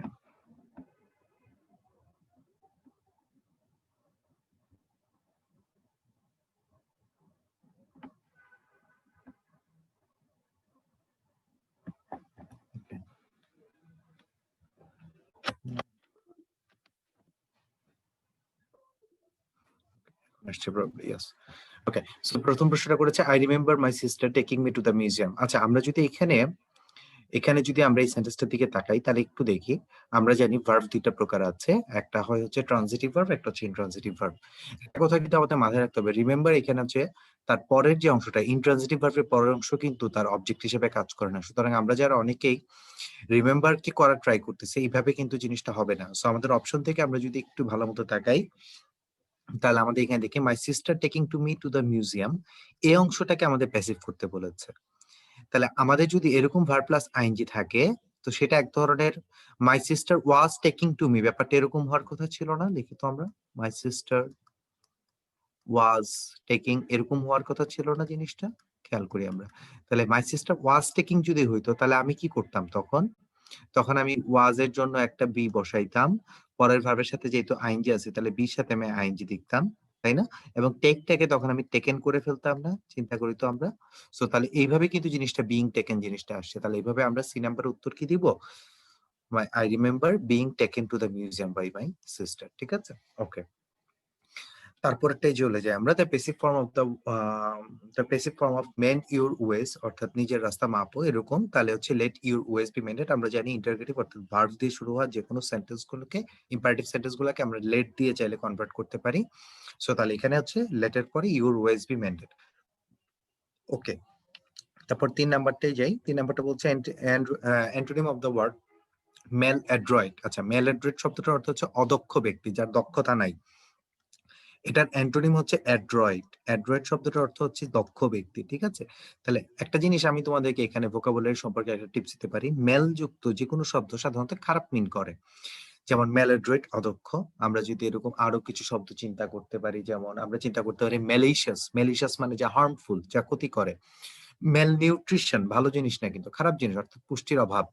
এরকম আরো অনেক শব্দ খুঁজে পাওয়া যেতে পারে, ঠিক আছে? মেল ভলেন্ট মানে হচ্ছে যে মানুষের উপকারে কাজ করে না, বরং পারলে ক্ষতি করে, এই ধরনের জিনিস। তো এখন প্রশ্ন করেছে ম্যালঅ্যাড্রয়েড, এটার মানে হচ্ছে অদক্ষ, রাইট? যার দক্ষতা নাই, অদক্ষ।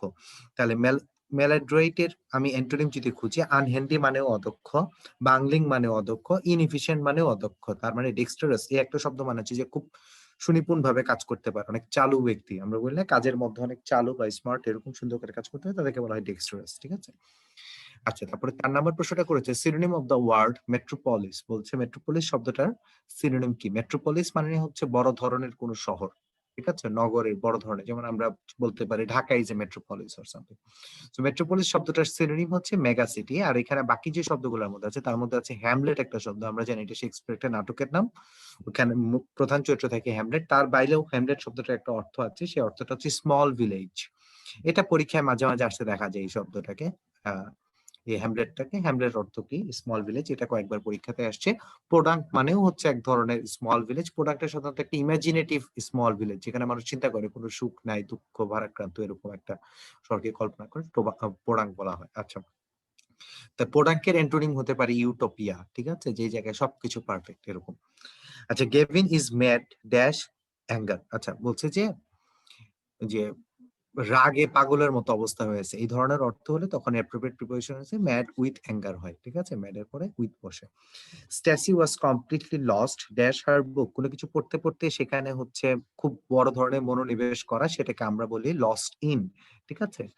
আচ্ছা, তারপরটা চলে যাই। Intellectual can no longer be say to live dash the margins of the society. আচ্ছা, এখানে আমরা কি কথাটার মানে বুঝতে পেরেছি? এখানে বলেছে দ্য ইন্টেলেকচুয়াল ক্যান, ইন্টেলেকচুয়াল মানে তো বুঝি বোধহয়, ইন্টেলেক্ট মানে কি? বুদ্ধি, বৃত্তি, তাই না? তাহলে the intellectual can no longer be said to live, তার মানে হচ্ছে যে যারা আমাদের বুদ্ধিবৃত্তিক সম্প্রদায় বা ব্যক্তিগত, অর্থাৎ বুদ্ধিজীবী বলতে পারো, can no longer be said to live dash the margins of the society. সোসাইটির মার্জিন বলতে কি? খাতার মার্জিন কোনটা? এরকম যদি আমি একটা খাতা নেই, খাতার মার্জিন কোনটা? তার পেরিফেরাল অংশটুকু। তো বলছে সোসাইটির এরকম মার্জিনে তাদেরকে বানানো যাবে। তাতে said to live beyond the margin of the society, অর্থাৎ তারা চাইলেই হচ্ছে মার্জিনের বাইরে চলে যেতে পারে না। আচ্ছা, তারপর হচ্ছে drank drivers are a menace. Menace শব্দটার পরবর্তীতে টু বসে, ঠিক আছে? এটা হচ্ছে অ্যাপ্রোপ্রিয়েট প্রিপোজিশন। প্রিপোজিশন গুলো অনেকেই বলে ভাইয়া প্রিপোজিশন গুলো কিভাবে মনে রাখবো, মুখস্থ থাকে না বা সামথিং। আমি এক্ষেত্রে সবসময় সাজেস্ট করি যেটা, সেটা হচ্ছে যে প্রিপোজিশন গুলাকে মিনেস টু এইভাবে মুখস্থ না করে, বরং হচ্ছে একটা সেন্টেন্স দিয়ে মুখস্থ রাখলে অনেক সময় দেখা যায় যে ভালো থাকে। আমরা ধরি নিই এই সেন্টেন্সটাই আমরা নিই না, drunk drivers are a menace to society. তো এইভাবে আমরা যদি একটা ফুল সেন্টেন্স মুখস্থ করে অনেক সময় দেখা যায় যে এতে ভালো কাজে দেয়। আর তার বাইরে হচ্ছে সেগুলোকে একটু লিখে লিখে পড়লে এবং পড়ার পর সেগুলো একটু ডে টু ডে কনভারসেশনে ব্যবহার করার চেষ্টা করলেও ভালো মনে থাকে, ঠিক আছে? The passive form of can you help me to scoop out the seeds from the melon, আমাদেরকে বলেছে যে এটার প্যাসিভ ফর্ম কি হবে। তাহলে এখন আমি চিন্তা করি এখানে মূল সেন্টেন্সটা কোনটা? Can you help me. আগে আমি এই অংশটুকুকে প্যাসিভ করা ট্রাই করি। ক্যান ইউ হেল্প মি, তাহলে কি হবে? ক্যান আই বি হেল্পড, এটা হচ্ছে তার প্যাসিভ অংশ। এখন আমি এখানে গিয়ে খুঁজি ক্যান আই বি হেল্পড, সেটা কোথায় আছে? ক্যান আই বি হেল্পড আছে, ক্যান আই বি হেল্পড আছে, can I be helped by you আছে, এবং ক্যান আই বি এখানে আছে হেল্প। তাহলে এটা বাদ, আগে আমি অপশন এলিমিনেট করে নিলাম। আচ্ছা, এখন বাই ইউ সবই ঠিক আছে। আচ্ছা, এখন আমাদের আছে পরবর্তী অংশটা টু স্কুপ আউট। এখন এটা কি আছে? এটা কি আছে চিন্তা করি তো আমরা। এই অংশটা কি? আহ যেভাবে আছে এটা কিন্তু ইনফিনিটিভ, ঠিক আছে? তাহলে এখন আমি দেখি can I be help by you scoop, এখানে কি টুটা মিসিং হয়ে গেছে, তাহলে এটা বাদ। এটাতে টু স্কুপ আছে। আচ্ছা, তারপরেরটাই যাই। The seeds from the melon, the seeds from the melon. আচ্ছা, where is the difference between B and C? এখানে হচ্ছে আউটটা আছে, যেমন আউট প্রিপোজিশন ছিল কিন্তু এখানে আউট প্রিপোজিশনটা মিসিং। দেখো খুব ভালো মতো দেখো, এখানে আউট প্রিপোজিশনটা আছে কিন্তু এখানে আউট প্রিপোজিশনটা মিসিং। আমরা সবসময় জানি অ্যাক্টিভে যদি কোনো প্রিপোজিশন থেকে যায়, প্যাসিভে ওই প্রিপোজিশনটা বাদ দেওয়ার সামর্থ্য আমাদের নাই। সবসময় মনে রাখবে, অ্যাক্টিভে যদি কোনো প্রিপোজিশন থাকে, প্যাসিভে কিন্তু সেই প্রিপোজিশনটা আমরা বাদ দিতে পারবো না, সেই প্রিপোজিশনটা থাকতে হবে, তাহলে সি নাম্বার বাদ হয়ে যাবে। এরকম আমি তোমাদেরকে দেখে পরীক্ষায় মাঝে মাঝে এই ধরনের প্রশ্ন আসে কিন্তু, ঠিক আছে? যেমন একটা যদি আমাদেরকে দেওয়া হলো ভয়েস চেঞ্জ করতে, যে আমাদেরকে ভয়েস চেঞ্জ করতে দেওয়া হলো যে সাপোজ আমাদেরকে my father looks after me, এটা আমাকে দেওয়া হলো ভয়েস চেঞ্জ করতে, লুকস আফটার মি। ওকে, সো এখন আমি যদি প্যাসিভে চেঞ্জ করতে চাই, আমি কি আফটারটা বাদ দিতে পারবো? আমি কিন্তু আফটারটা বাদ দিতে পারবো না। তাহলে আমরা প্রথমে আগে আই নেই, আই, তারপর এটা যেহেতু প্রেজেন্ট ইনডিফিনিট আছে আমি এম বসাবো, তারপরটা আবার করবো লুকড, তারপরে দিব আফটার, তারপরে দিব কি বাই, তারপরে দিব মাই ফাদার। খেয়াল করে দেখি, এই যে প্রিপোজিশনটা আমার ছিল, এই প্রিপোজিশনটাকে আমি বাদ দিয়েছি? বাদ দিতে পারবো না, কিন্তু প্রিপোজিশনটা থাকতে হবে। অনেক সময় দেখা যায় পাশাপাশি দুইটা প্রিপোজিশনও বসে, বসুক, কোনো অসুবিধা নেই, এটা কিন্তু ভুল না, এটা কিন্তু সঠিক, কোনো অসুবিধা নাই। সুতরাং যদি পাশাপাশি দুইটা প্রিপোজিশন আসে আমরা কনফিউজড হবো না, কিন্তু আমরা কোনো প্রিপোজিশন অবশ্যই বাদ দিব না। তো এই প্রসেসে আমরা বি নাম্বারের সঠিক উত্তরটা খুঁজে পেয়েছি। এবার 10 নম্বরে যে 10 নম্বরে বলছে the active form of a lion may be helped even by a little mouse is. তাহলে এটা খুব সহজ ছিল, এটা আমরা অলরেডি প্যাসিভ করা আছে, তাহলে আমরা এটাকে করি ইভেন এ লিটল মাউস, সবার শুরুতে ইভেনটা আনতে হবে, even a little mouse may help a lion. আচ্ছা, এখানে প্রশ্ন হচ্ছে ভাইয়া ইভেন্টটা কেন সবার শুরুতে আসবে? জিনিসটা হচ্ছে এগুলো অ্যাডভার্ব হিসেবে কাজ করে এবং তখন তারা সেন্টেন্সের শুরুতে চলে আসে, ঠিক আছে? ওকে, তারপরটাই চলে যাই 11 number, the antonym of the word munificent. আচ্ছা, মিউনিফিসেন্ট শব্দের অর্থ কি আমরা জানি? মিউনিফিসেন্ট শব্দের অর্থ হচ্ছে সাধারণত কোনো দয়ালু ব্যক্তি যে প্রচুর টাকা পয়সা দান করতে পছন্দ করে, এরকম, ঠিক আছে?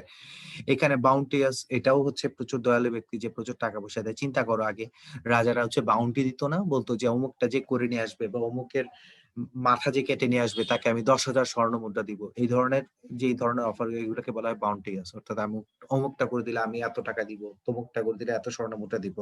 এই ধরনের জিনিসগুলোকে বলা হতো বাউন্টিয়াস। প্রিন্সলি জিনিসটাও সেম, লিবারাল মানেও হচ্ছে দয়ালু। তাহলে পার্সিমোনিয়াস মানে কি? পার্সিমোনিয়াস মানে হচ্ছে যে সহজে খরচ টরচ করতে চায় না, ঠিক আছে? পার্সিমোনিয়াস শব্দটার অর্থ হচ্ছে যে সহজে খরচ টরচ করতে চায় না, তাকে বলা হচ্ছে পার্সিমোনিয়াস। তাহলে মিউনিফিসেন্ট শব্দটার অ্যান্টোনিম হচ্ছে পার্সিমোনিয়াস।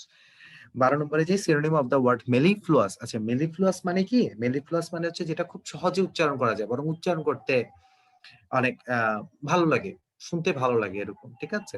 হ্যাঁ, তোমরা যদি কেউ টিভি সিরিজ দেখে থাকো তাহলে দেখবা প্রায়ই হচ্ছে অনেকের নামগুলো এমন ভাবে দেয় যে এটা খুব উচ্চারণ করা সহজ বা মুখ দিয়ে বলতে ভালো লাগে, ঠিক আছে? এই ধরনের জিনিসকে বলে মেলিফ্লুয়াস। এটার মধ্যে একটা রাইম থাকে, রিদম থাকে শব্দগুলোর মধ্যে, তাহলে এটার সিনোনিম হচ্ছে লিরিক্যাল, ঠিক আছে? আচ্ছা, তারপরে চলে যাই, if you don't take care of yourself you are liable. আচ্ছা, আমরা জানি লায়েবলের সাথে টু হয়, এটা সহজ ছিল মোটামুটি, আই হোপ অনেকে এটা পারছে, লায়েবল টু গেট সিক। আচ্ছা, 14 নম্বরে চলে যায়, look dash the word in the dictionary. আচ্ছা, লুক আফটার মানে হচ্ছে দেখাশোনা করা, লুক আপ মানে হচ্ছে কোনো কিছু খুঁজে বের করা, ঠিক আছে? তাহলে আমরা সি নাম্বারটা এখান থেকে সঠিক নেব। লুক আপ মানে কি? কোনো কিছু খুঁজে বের করা, বলছে যে শব্দটাকে ডিকশনারি থেকে খুঁজে বের করো। 15 নম্বরে বলছে the team is made dash of 11 players. আচ্ছা, মেড অফ কখন হয় এবং মেড আপ কখন হয়? দেখো, আমি যখন কোন একটা, ধরো আমি বাঁশ দিয়ে একটা ফার্নিচার তৈরি করলাম, তাহলে আমি বলতে পারি this furniture is made of bamboo. কিন্তু এই টিমটা কিন্তু ঠিক ওরকম সাবস্টেন্স টাইপের না যেটা দিয়ে আমি আরেকটা জিনিস তৈরি করতেছি, রাইট? তাহলে হচ্ছে আমাদের তিনটা জিনিসের পার্থক্য একটু জানা লাগবে, সেটা হচ্ছে মেড অফ, একটা হচ্ছে মেড ফ্রম, আর একটা হচ্ছে মেড আপ। এই তিনটাই হচ্ছে ব্যবহার করা হয়। এখন মেড অফ হচ্ছে ওই যে যেটা বলছি যে আমি বাঁশ দিয়ে যদি ফার্নিচার তৈরি করি তাহলে সেটা হবে মেড অফ। এখন আমি চিন্তা করো, আমি পেপার দিয়ে কাগজ তৈরি করলাম। এখন আমি যখন কাগজের দিকে তাকাই তখন কি আর আমি পেপারকে খুঁজে পাই? আমি কিন্তু আর সরি, আমি আমি বাঁশ দিয়ে কাগজ তৈরি করলাম, আমি যখন এখন কাগজের দিকে তাকাই আমি কিন্তু আর বাঁশটাকে দেখি না, কিন্তু ফার্নিচারে কিন্তু স্টিল ওই তুমি বাঁশের বিভিন্ন পার্টিকেলটা দেখতে পারবা। চেষ্টা করছো, মনে করো আমি মই বানাইলাম বাঁশ দিয়ে, বাঁশটা কিন্তু দেখা যায়, কিন্তু আমি যদি বাঁশ দিয়ে কাগজ বানাই তখন কিন্তু আর ওই কাগজ কিন্তু আর দেখা যায় না, আর কাগজে কিন্তু বাঁশটা আর দেখা যায় না, ঠিক আছে? ওকে, সো কাগজে তখন আর বাঁশটা দেখা যায় না, তাহলে সেটা দ্বিতীয়টা হচ্ছে মেড ফ্রম, অর্থাৎ হচ্ছে বাঁশ এবং কাগজের সম্পর্ক। আর এই টিম যে আমি তৈরি করলাম 11 প্লেয়ার, এটা কিন্তু আর কোনো সাবস্টেন্স না, ঠিক আছে, তাহলে সেটা হচ্ছে মেড আপ। ওকে, তারপরটাই চলে যায় 16 number, I have recently learned. তাহলে লার্নড এর সাথে আমরা যদি কোনো কিছু সম্পর্কে যদি জানি বা জানতে পারছি এই ধরনের, যে আমি এই বিষয়টা সম্পর্কে জানতে পারছি, তখন হচ্ছে তার সাথে অ্যাপ্রোপ্রিয়েট পজিশন হিসেবে অ্যাবাউট আসে। ওকে, এই তো আমাদের ছিল। এবার হচ্ছে রিটেন কোশ্চেনের সলভটা আমরা একটু দেখি। বলছে change the voice of the following following.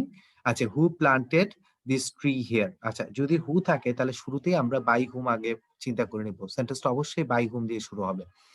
অনেকেই বলে যে ভাই আমাদের একটু ইন্টারোগেটিভ সেন্টেন্সটা করতে সমস্যা হয়, তাহলে আমি একটু তোমাদেরকে দেখাই। মনে করো এক্স প্লান্টেড, এভাবে চিন্তা করি আমরা সেন্টেন্সটা, x planted this tree here. ঠিক আছে, আমি তোমাদেরকে দেখাচ্ছি। এটাকে আমি যদি অ্যাসার্টিভ সেন্টেন্সে চিন্তা করি, সেন্টেন্সটা এরকম হয় না, x planted this tree here. এখন তাহলে তুমি এটাকে চিন্তা করো, দিস ট্রি তুমি কিভাবে শুরু করবা? দিস ট্রি দিয়ে শুরু করবা, কিন্তু দিস ট্রি তারপরে কি প্লান্টেড এর জন্য কি হবে? ওয়াজ প্লান্টেড, প্লান্টেড বাই, প্লান্টেড তারপর একটা হেয়ার দিব, তারপর হচ্ছে বাই এক্স দিব।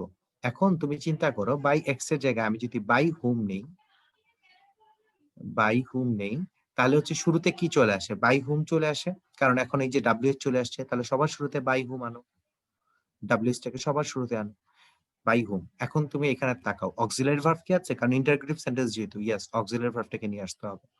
বাই হুম, তারপরে বসাও ওয়াজ, তারপরে দিস ট্রি প্লান্টেড হিয়ার, শেষ। Was this tree planted here. অর্থাৎ আমি সংক্ষেপে যদি তোমাদেরকে টেকনিকটা শিখাই, তোমার যদি কোনো ইন্টারোগেটিভ সেন্টেন্স সমাধান করতে সমস্যা হয়, তাহলে শুরুতে তুমি ইন্টারোগেটিভ সেন্টেন্সটা একটা অ্যাসার্টিভ ফর্ম চিন্তা করে নিবা, সেই অ্যাসার্টিভ ফর্মটাকে, সরি, একটা অ্যাসার্টিভ ফর্মটাকে আবার ভয়েস চেঞ্জ করবা, এবং সেই ভয়েস চেঞ্জটাকে আবার ইন্টারগেটিভে রূপান্তর করবা। ঠিক আছে, অর্থাৎ interrogative to assertive, assertive to অ্যাসার্টিভের ভয়েস চেঞ্জ, তারপর হচ্ছে আবার সেটাকে ইন্টারগেটিভ ফর্মে রূপান্তর করা। এবার যাই বি নাম্বারে, এ child could not have done this mischief, অর্থাৎ বলছে একটা ছোট বাচ্চা এই ধরনের মিসচিফ করতে পারে না, এই ধরনের অপরাধ করতে পারে না।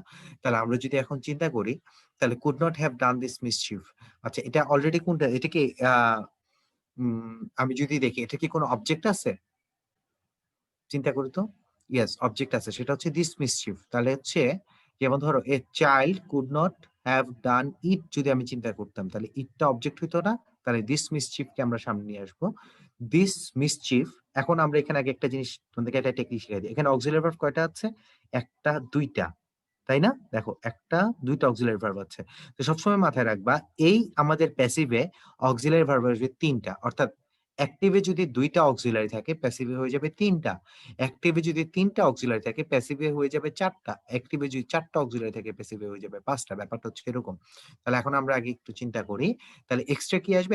এক্সট্রা একটা বি আসবে। তাহলে দেখি, this mischief could not have been done by a child. Okay, আচ্ছা, সি নাম্বারে চলে যাই, স্মোক ফিল্ড দ্য রুম। আচ্ছা, নরমালি আমরা জানি বেশিরভাগ ভার্বের সাথে প্যাসিভ করার সময় বাই আসে, ঠিক আছে, কিন্তু ফিল শব্দটার সাথে উইথ আসে। ওকে, এই বিষয়ে তোমরা ক্লাসে শিখেছো যে কিছু কিছু ভার্বের সাথে বাই ব্যবহৃত হয় না, বরং উইথ ব্যবহৃত হয়। তাহলে হবে the room was filled with smoke. ঠিক আছে, আচ্ছা, 2 নাম্বারটা চলে যাই। বলছে change the voice of the following, আমাদেরকে আবার ভয়েস চেঞ্জ করতে দিয়েছে। We were worried about his behaviour. আচ্ছা, তাহলে এখন আমরা চিন্তা করি, we were worried about his behaviour, তাহলে আমরা এখান থেকে নেই এটা, his behaviour, his behaviour worried us. ঠিক আছে, আচ্ছা, কারণ এটা প্যাসিভ ছিল, প্যাসিভের জন্য এখানে প্রিপোজিশনটা আছে, দেখো ওয়ার ওরিড, অর্থাৎ অক্সিলারি প্লাস ভি3 কিন্তু, ঠিক আছে। তাহলে অ্যাক্টিভে যখন যাব প্রিপোজিশনটা বাদ যাবে না, এই যে প্রিপোজিশনটা বাদ দিয়ে দিচ্ছি, তাহলে হিজ বিহেভিয়ার ওরিড আস। আচ্ছা, এবার বি নাম্বারে যাই, a car was being driven by him when the accident occurred. তাহলে আমরা এখন চিন্তা করি, a car was being driven by him, তাহলে বাইটা বাদ যাবে শুরুতেই, আর ওয়াজ বিং, তাহলে এখানে একটা, দুইটা, দুইটা অক্সিলারি আছে, তাহলে এখন আমার অ্যাক্টিভ করার সময় কয়টা? একটা কমে যাবে, ওয়াজ অথবা বিং যে কোনো একটা বাদ যাবে, তাহলে কোনটা বাদ যাবে? বিং বাদ যাবে, এবং এই আইএনজিটা এসে ড্রিভেনের সাথে যোগ হয়ে যাবে। তাহলে আমরা চিন্তা করি, he was driving a car when the accident occurred. Okay, আচ্ছা, এবার 3 নম্বরে যাই, বলেছে আমাদেরকে প্রিপোজিশন দিয়ে সলভ করতে। তাহলে প্রিপোজিশন দিয়ে যদি আমরা সলভ করতে চাই, there is no doubt that stress can lead, আচ্ছা আমরা জানি লিডের পরে হচ্ছে টু প্রিপোজিশন বসে, টু ফিজিক্যাল ইলনেস। আচ্ছা এবার বি নাম্বারে হচ্ছে I think you are mixing me, আচ্ছা মিক্স সামথিং আপ এরকম একটা কথা বলা হয়, মিক্স সামওয়ান আপ বা মিক্স আপ মানে কাউকে, অর্থাৎ তুমি আমাকে তোমার আমার ভাই হিসেবে ধরে নিছো, অর্থাৎ সে মনে করতেছে যে আমি আসলে আমার ভাই, ঠিক আছে, আমার সাথে মানে আমার ভাইয়ের সাথে আমাকে গুলাই ফেলছে, ঠিক আছে, তাহলে সেটার ক্ষেত্রে হচ্ছে তোমার উত্তর আসে মিক্স আপ। আর সি নাম্বারে দেখি টুয়াইলাইট মার্জড ড্যাশ ডার্কনেস, অর্থাৎ তাহলে এটা হচ্ছে ইনটু, কোনো কিছুর সাথে কোনো কিছু মিশে যাওয়া, সেক্ষেত্রে হচ্ছে ইনটু হয়। ওকে, 4 নম্বরে চলে যাই, fill in the blanks with suitable words.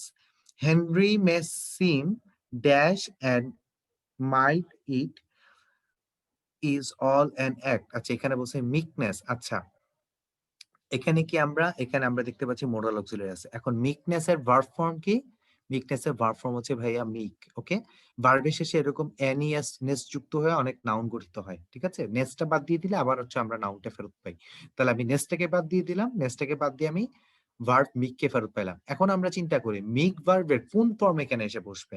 খেয়াল করে এখানে একটা মোডাল অক্সিলারি মেয়ে আছে, তাহলে মেয়ে যদি মোডাল অক্সিলারি থাকে, মোডাল অক্সিলারির পরে সরি আমরা এখন কি করব, অ্যাডজেক্টিভটাকে নিয়ে আসবো মিকনেস থেকে, অ্যাডজেক্টিভটাকে আমরা যদি নিয়ে আসি, সিম হচ্ছে তোমার ভার্ব আছে, তাহলে আমি তার এখানে অ্যাডজেক্টিভ ফর্মটাকে যদি নিয়ে আসি, মিকনেস এর অ্যাডজেক্টিভ ফর্ম হচ্ছে মিক।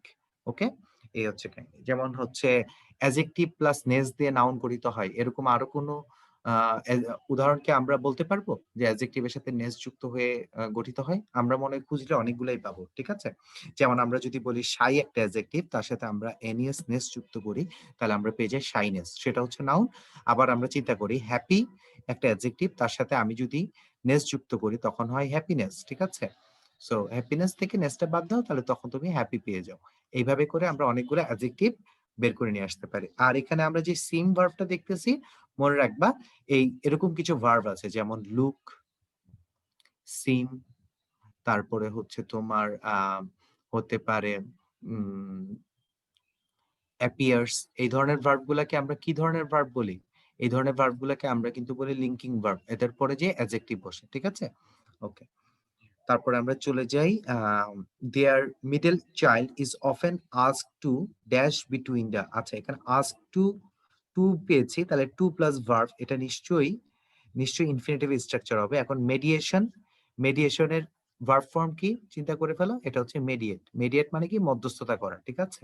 তাহলে এখানে বলো, তাহলে এটা কি হবে, টু এর পরে মেডিয়েট ভার্ব এনে বসাই দাও, উত্তর বের হয়ে যাবে। ওকে, আচ্ছা তারপরে আমাদের যে পরের প্রশ্নটা আছে বলছে change the voice of the following, please keep quiet, বলছে নীরবতা পালন করতে, তাহলে হচ্ছে এটা কি এখন কোয়াইট কি আমি সাবজেক্ট বানাইতে পারবো না, এটাকে কিন্তু অন্য কোনো ভাবে চেঞ্জ করা যায় না। আমরা জানি প্লিজ থাকলে সেটা ভয়েস চেঞ্জ করার সময় ইউ আর রিকোয়েস্টেড দিয়ে করতে হয়, এটাকে কি দিয়ে করতে হয়, প্লিজ থাকলে ইউ আর রিকোয়েস্টেড দিয়ে করতে হয়, তাহলে আমরা করি you are requested to keep quiet. He satisfied everybody, আচ্ছা স্যাটিসফাইড শব্দটার পরে উইথ প্রিপোজিশন বসে, তাহলে করো এটা, তাহলে হচ্ছে এভরিবডির সাথে তারপর আমাদের সিঙ্গুলার দিতে হবে, কিন্তু everybody was satisfied with him, এটা হচ্ছে তারই। আচ্ছা সো তারপরে আমরা একটু আগে তাহলে একটু রিমেম্বার করাই দিই, আমরা ফিল শব্দটার সাথে উইথ হয় সেটা আমরা জানি, স্যাটিসফাই শব্দটার সাথে উইথ হয়, ঠিক আছে, স্যাটিসফাই এই শব্দটার সাথে উইথ হয়। আমি আরো একটু দুইটা লিখে দিই, একটা হচ্ছে SEIZD সিজ শব্দটার সাথে উইথ হয়, প্লিজ শব্দটার সাথেও উইথ হয়, ঠিক আছে, এটা আমরা একটু মনে রাখবো। We can gain nothing without labour, তাহলে হচ্ছে আমরা কি বলবো, nothing can be gained without labour, এটা সহজ ছিল। ওকে শেষ। তারপরে হচ্ছে ভয়েস চেঞ্জে যাই, it is known to me that America was discovered by Columbus, তাহলে it is known to me that, তাহলে এটাকে আমরা কি করব, I know that Columbus discovered America, এটাও খুবই সহজ ছিল। The rat is being run after by the cat, আচ্ছা রান আফটার মানে হচ্ছে কাউকে ধাওয়া করা। একটা জিনিস খেয়াল করো, এখানে আফটার এবং বাই দুইটা প্রিপোজিশন আসে, তাহলে কোন প্রিপোজিশনটা বাদ যাবে এখান থেকে, অবশ্যই বাই প্রিপোজিশনটা বাদ যাবে। ওই যে লুক আফটার এক্সাম্পলটা একটু আগে দেখিয়েছিলাম না, আমরা কিন্তু আফটারটাকে বাদ দিই না, আমরা কিন্তু পরে হচ্ছে আফটার সাথে একটা প্রিপোজিশন যুক্ত করেছে, তাহলে সেইভাবে আমি বাইটাকে বাদ দিব এখান থেকে, তাহলে করি the cat is running after the red, এই তো উত্তর, ঠিক আছে। 7 নম্বরে চলে যাই, বাংলাদেশ ওয়াজ লিবারেটেড ড্যাশ পাকিস্তান ইন 1971, তাহলে পাকিস্তান থেকে আমরা স্বাধীনতা লাভ করছি, তাহলে থেকে ইংরেজি কি, ফ্রম, তাহলে এখানে সুন্দর মতো আমরা বসাই দিব ফ্রম। বি নাম্বারে যে I can not make dash what he says. আচ্ছা, আমি বুঝতে পারছি না যে সে কি বলতেছে, আমি এটা থেকে কোনো কিছু বুঝতে পারছি না বা আমার কাছে বোধগম্য হচ্ছে না, এই অর্থে আমরা সবসময় মেক আউট ব্যবহার করি। সি নাম্বারে যাই, দ্য পোয়েম ওপেন্স বাই লেমেন্টিং। লেমেন্ট মানে বুঝো? লেমেন্ট মানে হচ্ছে কারো দুঃখে কান্না করা বা আফসোস করা, হতাশা করা, এই ধরনের জিনিসকে বলা হয় lamenting. The poem opens by lamenting, the lament শব্দটার সাথে প্রিপোজিশন বসে হচ্ছে over the death of a young man. আচ্ছা, এবার 8 নম্বরে যাই, the hackers dash a way to steal credit numbers from the company's website. এখন আমাদেরকে চিন্তা করি এখানে আমাদের কোন পার্সিস্টেন্সটা বসার কথা, চিন্তা করি তো। এখানে ভার্বটা মিসিং না, দেখো, the hackers dash a way, এভাবে তুমি যদি চিন্তা করো, দ্য হ্যাকার্স ড্যাশ ইট, আমি যদি এখানে ইট বসে, আমার ভার্বটা মিসিং না বেসিক্যালি। এখন দেখি এখানে আছে শব্দটা হচ্ছে মেশিনেটিং। মেশিনেটিং শব্দটা কি? Verb plus ING form. তাহলে এটাকে আমরা এখন কি করব? কোন টেন্সে নিয়ে যাব? পাস্ট টেন্সে নিয়ে যাব না? তাহলে এখন আমরা যদি পাস্ট টেন্সে নিয়ে যাই তাহলে আমরা কি লিখব? The hackers machinated a way. Okay, আচ্ছা, এবার দেখি 2 number, his writing can be dash at times. আচ্ছা, মিডিওক্রিটি বা মিডিওকোর। আচ্ছা, মিডিওকোর শব্দটার মানে আগে একটু বুঝাই, ঠিক আছে? মিডিওকোর মানে হচ্ছে এভারেজ টাইপের, মানে কোনো এটার মধ্যে কোনো এক্সট্রা, মানে লাইক এভারেজ, সবাই যেরকম আছে গতানুগতিক, সেটাকে আমরা বলি মিডিওকোর, বুঝছো? মানে এভারেজ থিং, ঠিক আছে? মিডিওকোরের সিনোনিম তাহলে কি? এভারেজ। এটাও আসতে পারে পরীক্ষায় কিন্তু। তাহলে বলছে যে তার লেখাগুলা মাঝে মাঝে ঠিক মানে এভারেজ টাইপের থেকে যায়, কোনো এক্সেপশনাল কিছু হয় না। তাহলে ক্যান বি, তাহলে এটা আমরা কি দিব? মিডিওকোর। এই শব্দটা তোমরা অনেকেই জানো, আমরা খুব ঘন ঘন ব্যবহার করি। সো এটা হচ্ছে মিডিওক্রিটি থেকে তোমার হচ্ছে মিডিওকোর শব্দটা আসছে। এই ছিল আমার ইংলিশের আলোচনা। ভাইয়া আর কেউ আছেন আমার পরে? তারপরে কে জয়েন করবেন আমার পরে? জি ভাইয়া, আব্দুল ভাই ধন্যবাদ। আচ্ছা, থ্যাংক ইউ। এখন মনে হয় শোভন ভাই আসবেন প্রবাবলি, রাইট? জি। জি, আসসালামু আলাইকুম সবাইকে। আচ্ছা, আমার কথা শোনা যাচ্ছে ঠিকমতো? জি ভাইয়া, হ্যাঁ ভাইয়া শোনা যাচ্ছে, আপনি শুরু করতে পারেন ভাইয়া। তাহলে আমি বিদায় নিই। আচ্ছা ঠিক আছে আব্দুল ভাই, আল্লাহ হাফেজ। আচ্ছা, আসসালামু আলাইকুম। ওকে, সো রেজাউল ভাই কি অবস্থা আপনার? এই তো ভাই আলহামদুলিল্লাহ। সুমন ভাই ভালো আছেন না? আলহামদুলিল্লাহ, আমি রীতিমতো শীতে কাঁপতেছি। আজকে কাঁপতে কাঁপতে ক্লাস নিব। আজকে এই ঠান্ডা একটু বেশি পড়ছে। আজকে ঠান্ডা, সব জায়গায় অনেক ঠান্ডা ভাই। হ্যাঁ, আমার অনেক ঠান্ডা লাগতেছে। আমি তাড়াতাড়ি ক্লাসটা শুরু করে তাড়াতাড়ি শেষ করে দিই, সবার জীবন ইনশাল্লাহ সুন্দর হয়ে যাবে। তো সবাইকে স্বাগতম আজকের ম্যাথ পার্টে। তোমাদের সাথে আছি আমি শোভন। সো আমরা প্রথম যে অঙ্কটা করব সেটা হচ্ছে যোগজীকরণ প্রয়োগ করে x square divided by 9 y square divided by 4 equals to 1 উপবৃত্ত দ্বারা প্রথম চতুর্ভাগে আবদ্ধ ক্ষেত্রের ক্ষেত্রফল নির্ণয়। সো এই অঙ্কটা আমরা বেসিক্যালি 3টা নিয়মে তোমাকে আমি দেখাবো। সো প্রথমে শুরু করি। প্রথমে হচ্ছে অলরেডি ভাই তোমাদের জন্য আগে থেকে চিত্র এঁকে রাখছি, আর আশা করি তোমরা জানো এক্স স্কোয়ার বাই 9 মানে কি 3 স্কোয়ার, আর ওয়াই স্কোয়ার বাই 4 মানে কি 2 স্কোয়ার, রাইট? তো তাহলে এই জায়গায় এখানে যদি 0 থেকে শুরু হয়, আমরা জানি যে এই যে বৃহদাক্ষ এটা হচ্ছে 3 তে গিয়ে শেষ হবে, তাই না? সো এই জায়গায় মনে করো এক্স আর এই জায়গায় মনে করো ওয়াই। সো এরপর আমরা কি করতে হইতো? এরপর আমরা যেটা করতাম মনে করে দেখো, যে এই জায়গায় যেহেতু লেখা ছিল যে x square divided by 9 plus y square divided by 4 equals to যদি 1 হয়, ভাইয়া যদি একটু লাইন স্কিপ করে একেবারে লিখে দিই, ওয়াই ইকুয়ালস টু কি লেখা যায়? 2/3 root over 9 minus x square. ঠিক আছে, তুমি হয়তো বলতে পারো যে ভাই এখানে প্লাস মাইনাস গেল কই? এখানে প্লাস মাইনাস দরকার হবে না, বিকজ ভাই প্রথম চতুর্ভাগ নিয়ে আলোচনা করতেছি। ঠিক আছে, অথবা আমি যদি যে কোনো একটা ভাগ নিয়েও আলোচনা করি, আমি চাইলে এটাকে গুণ করে দিতে পারি। যেমন ধরো মনে করো পরীক্ষায় আসছে পুরা উপবৃত্তের ক্ষেত্রফল চাচ্ছে, তোমাকে কিচ্ছু করতে হবে না। এই যে ভাইয়া প্রথম চতুর্ভাগ বের করতেছি না, এটাকে সিম্পলি একটা 4 দ্বারা মাল্টিপ্লাই করে দিবা, দেখবে জীবন সুন্দর হয়ে গেছে, তুমি অ্যান্সারটা পেয়ে যাচ্ছ। সো এই হচ্ছে মোটামুটি আমাদের answer, y equals to 2/3 root over 9 minus x square. এখন পরবর্তী চ্যালেঞ্জ শুরু। পরবর্তী চ্যালেঞ্জ কি? এটাকে ইন্টিগ্রেট করতে হবে। তো তুমি কি লিখবা? তুমি লিখবা হচ্ছে ক্ষেত্রফল ইকুয়ালস টু, এখানে ইন্টিগ্রেশন কি হবে? 0 থেকে 3 y dx। ঠিক আছে, সো ভাইয়া যদি কিনে একটু একেবারে y এর ভ্যালুটা লিখে দিই, আমার যেহেতু স্পেসটা কম এখানে, তাহলে একেবারে কি হবে 2/3 কে ভাইয়া সামনে নিয়ে যাই, আর এখানে হবে root over 9 minus x square ওর উপর হচ্ছে ডিএক্স। ওকে, সো এই যে ক্ষেত্রফলের ফর্মুলাটা লিখেছি ভাইয়া, নিচে আবার বই থেকে একটা ফর্মুলা কপি পেস্ট করে বসায় দিছি, ঠিক আছে? সো এটা হচ্ছে ওয়ে নাম্বার 1। ঠিক আছে, তুমি চাইলেই এখন জাস্ট এই ফর্মুলাটা যদি তুমি মুখস্থ করতে পারো, তোমার যদি মাথায় অনেক মেমোরি কার্ড থেকে থাকে, তুমি জাস্ট সেটা ইউজ করে এই ফর্মুলাটা বসাই দিলেই ইনস্ট্যান্ট তোমার অঙ্ক শেষ। কিন্তু যাদের কিনা এই ফর্মুলাটা মনে থাকবে না, তাদের জন্য কিন্তু উদ্ভাসের সলভে আরেকটা ওয়ে বলে দেওয়া আছে। সে ওয়েটা কি? তুমি এই জিনিসটা মনে রাখবা যে যখনই এই ধরনের অঙ্ক থাকে, মানে রুটের ভিতর এই এ স্কোয়ার মাইনাস এক্স স্কোয়ার, তুমি চাইলেই এক্স যে পার্টটা ওইটাকে এ সাইন থেটা ধরতে পারো। ঠিক আছে ভাই, একটু অন্য কালার দিয়ে লিখে দিই। এক্স ইকুয়ালস টু তুমি লিখতে পারো হচ্ছে এ সাইন থেটা। তো তুমি যদি এখানে একটু মিলাও, দেখো এ মানে এখানে কত ছিল, আমরা জানি x square by a square y square by b square, তাই না? তাহলে এ কত? 3। তাহলে এখানে আমরা কি লিখতে পারি? X equals to 3 sine theta. তুমি যদি এইভাবে ধরে করো তাও তোমার অঙ্ক মিলবে। এখন তুমি হয়তো বলতে পারো যে ভাই আপনি কেন 3 ধরলেন? আমি একটা লাইন করি তাহলেই তুমি বুঝতে পারবা যে আমি কেন 3 ধরছি। বাট বিফোর দ্যাট আমরা যেহেতু জানি যে আমাদের এখন ধান্দা হচ্ছে এটাকে সাবস্টিটিউট করা, সো ভাইয়া তাহলে বোথ সাইডকে একটু ডিফারেন্সিয়েট করে ফেলি। সো এখানে যদি ভাই ডিফারেন্সিয়েট করি, এখানে ভাই লিখছি x equals to 3 sine theta, তাহলে এখানে ভাইয়া হচ্ছে ডিএক্স ইকুয়ালস টু কি লিখতে পারি? 3 কস থেটা ডি থেটা। ওকে, তো এবার এটাকে সাবস্টিটিউট করো। সাবস্টিটিউট করলে এবার রং পেন্সিলটা চেঞ্জ করে দিই, এখানে হচ্ছে 2/3। আচ্ছা, শুধু কিন্তু এই ভ্যালু সাবস্টিটিউট করলে হবে না, লিমিটও সাবস্টিটিউট করতে হবে। সো এই যে x equals to 3 sin theta, এখানে তুমি একবার 0 বসাও, তুমি এখানে 0 বসালে 0ই পাবা, ঠিক আছে ভাই, বলে দিলাম আর কি। আর তুমি যদি আবার এখানে 3 বসাও, তাহলে 3 3 কাটে ইভেন্চুয়ালি তুমি π/2 পাবা। সো ভাই যদি একেবারে একটু ফাঁকি দিয়ে যদি একেবারে বসায় দিই, এটা হচ্ছে 0 আর এটা হচ্ছে π/2। আর যাদের কিনা তো সাবস্টিটিউট করে এত বড় অঙ্ক করতে ইচ্ছা করবে না, তারা জাস্ট এই যে নিচে নিচে একটা ভাই ফর্মুলা লিখে দিছি, এই ফর্মুলা করলেও হবে।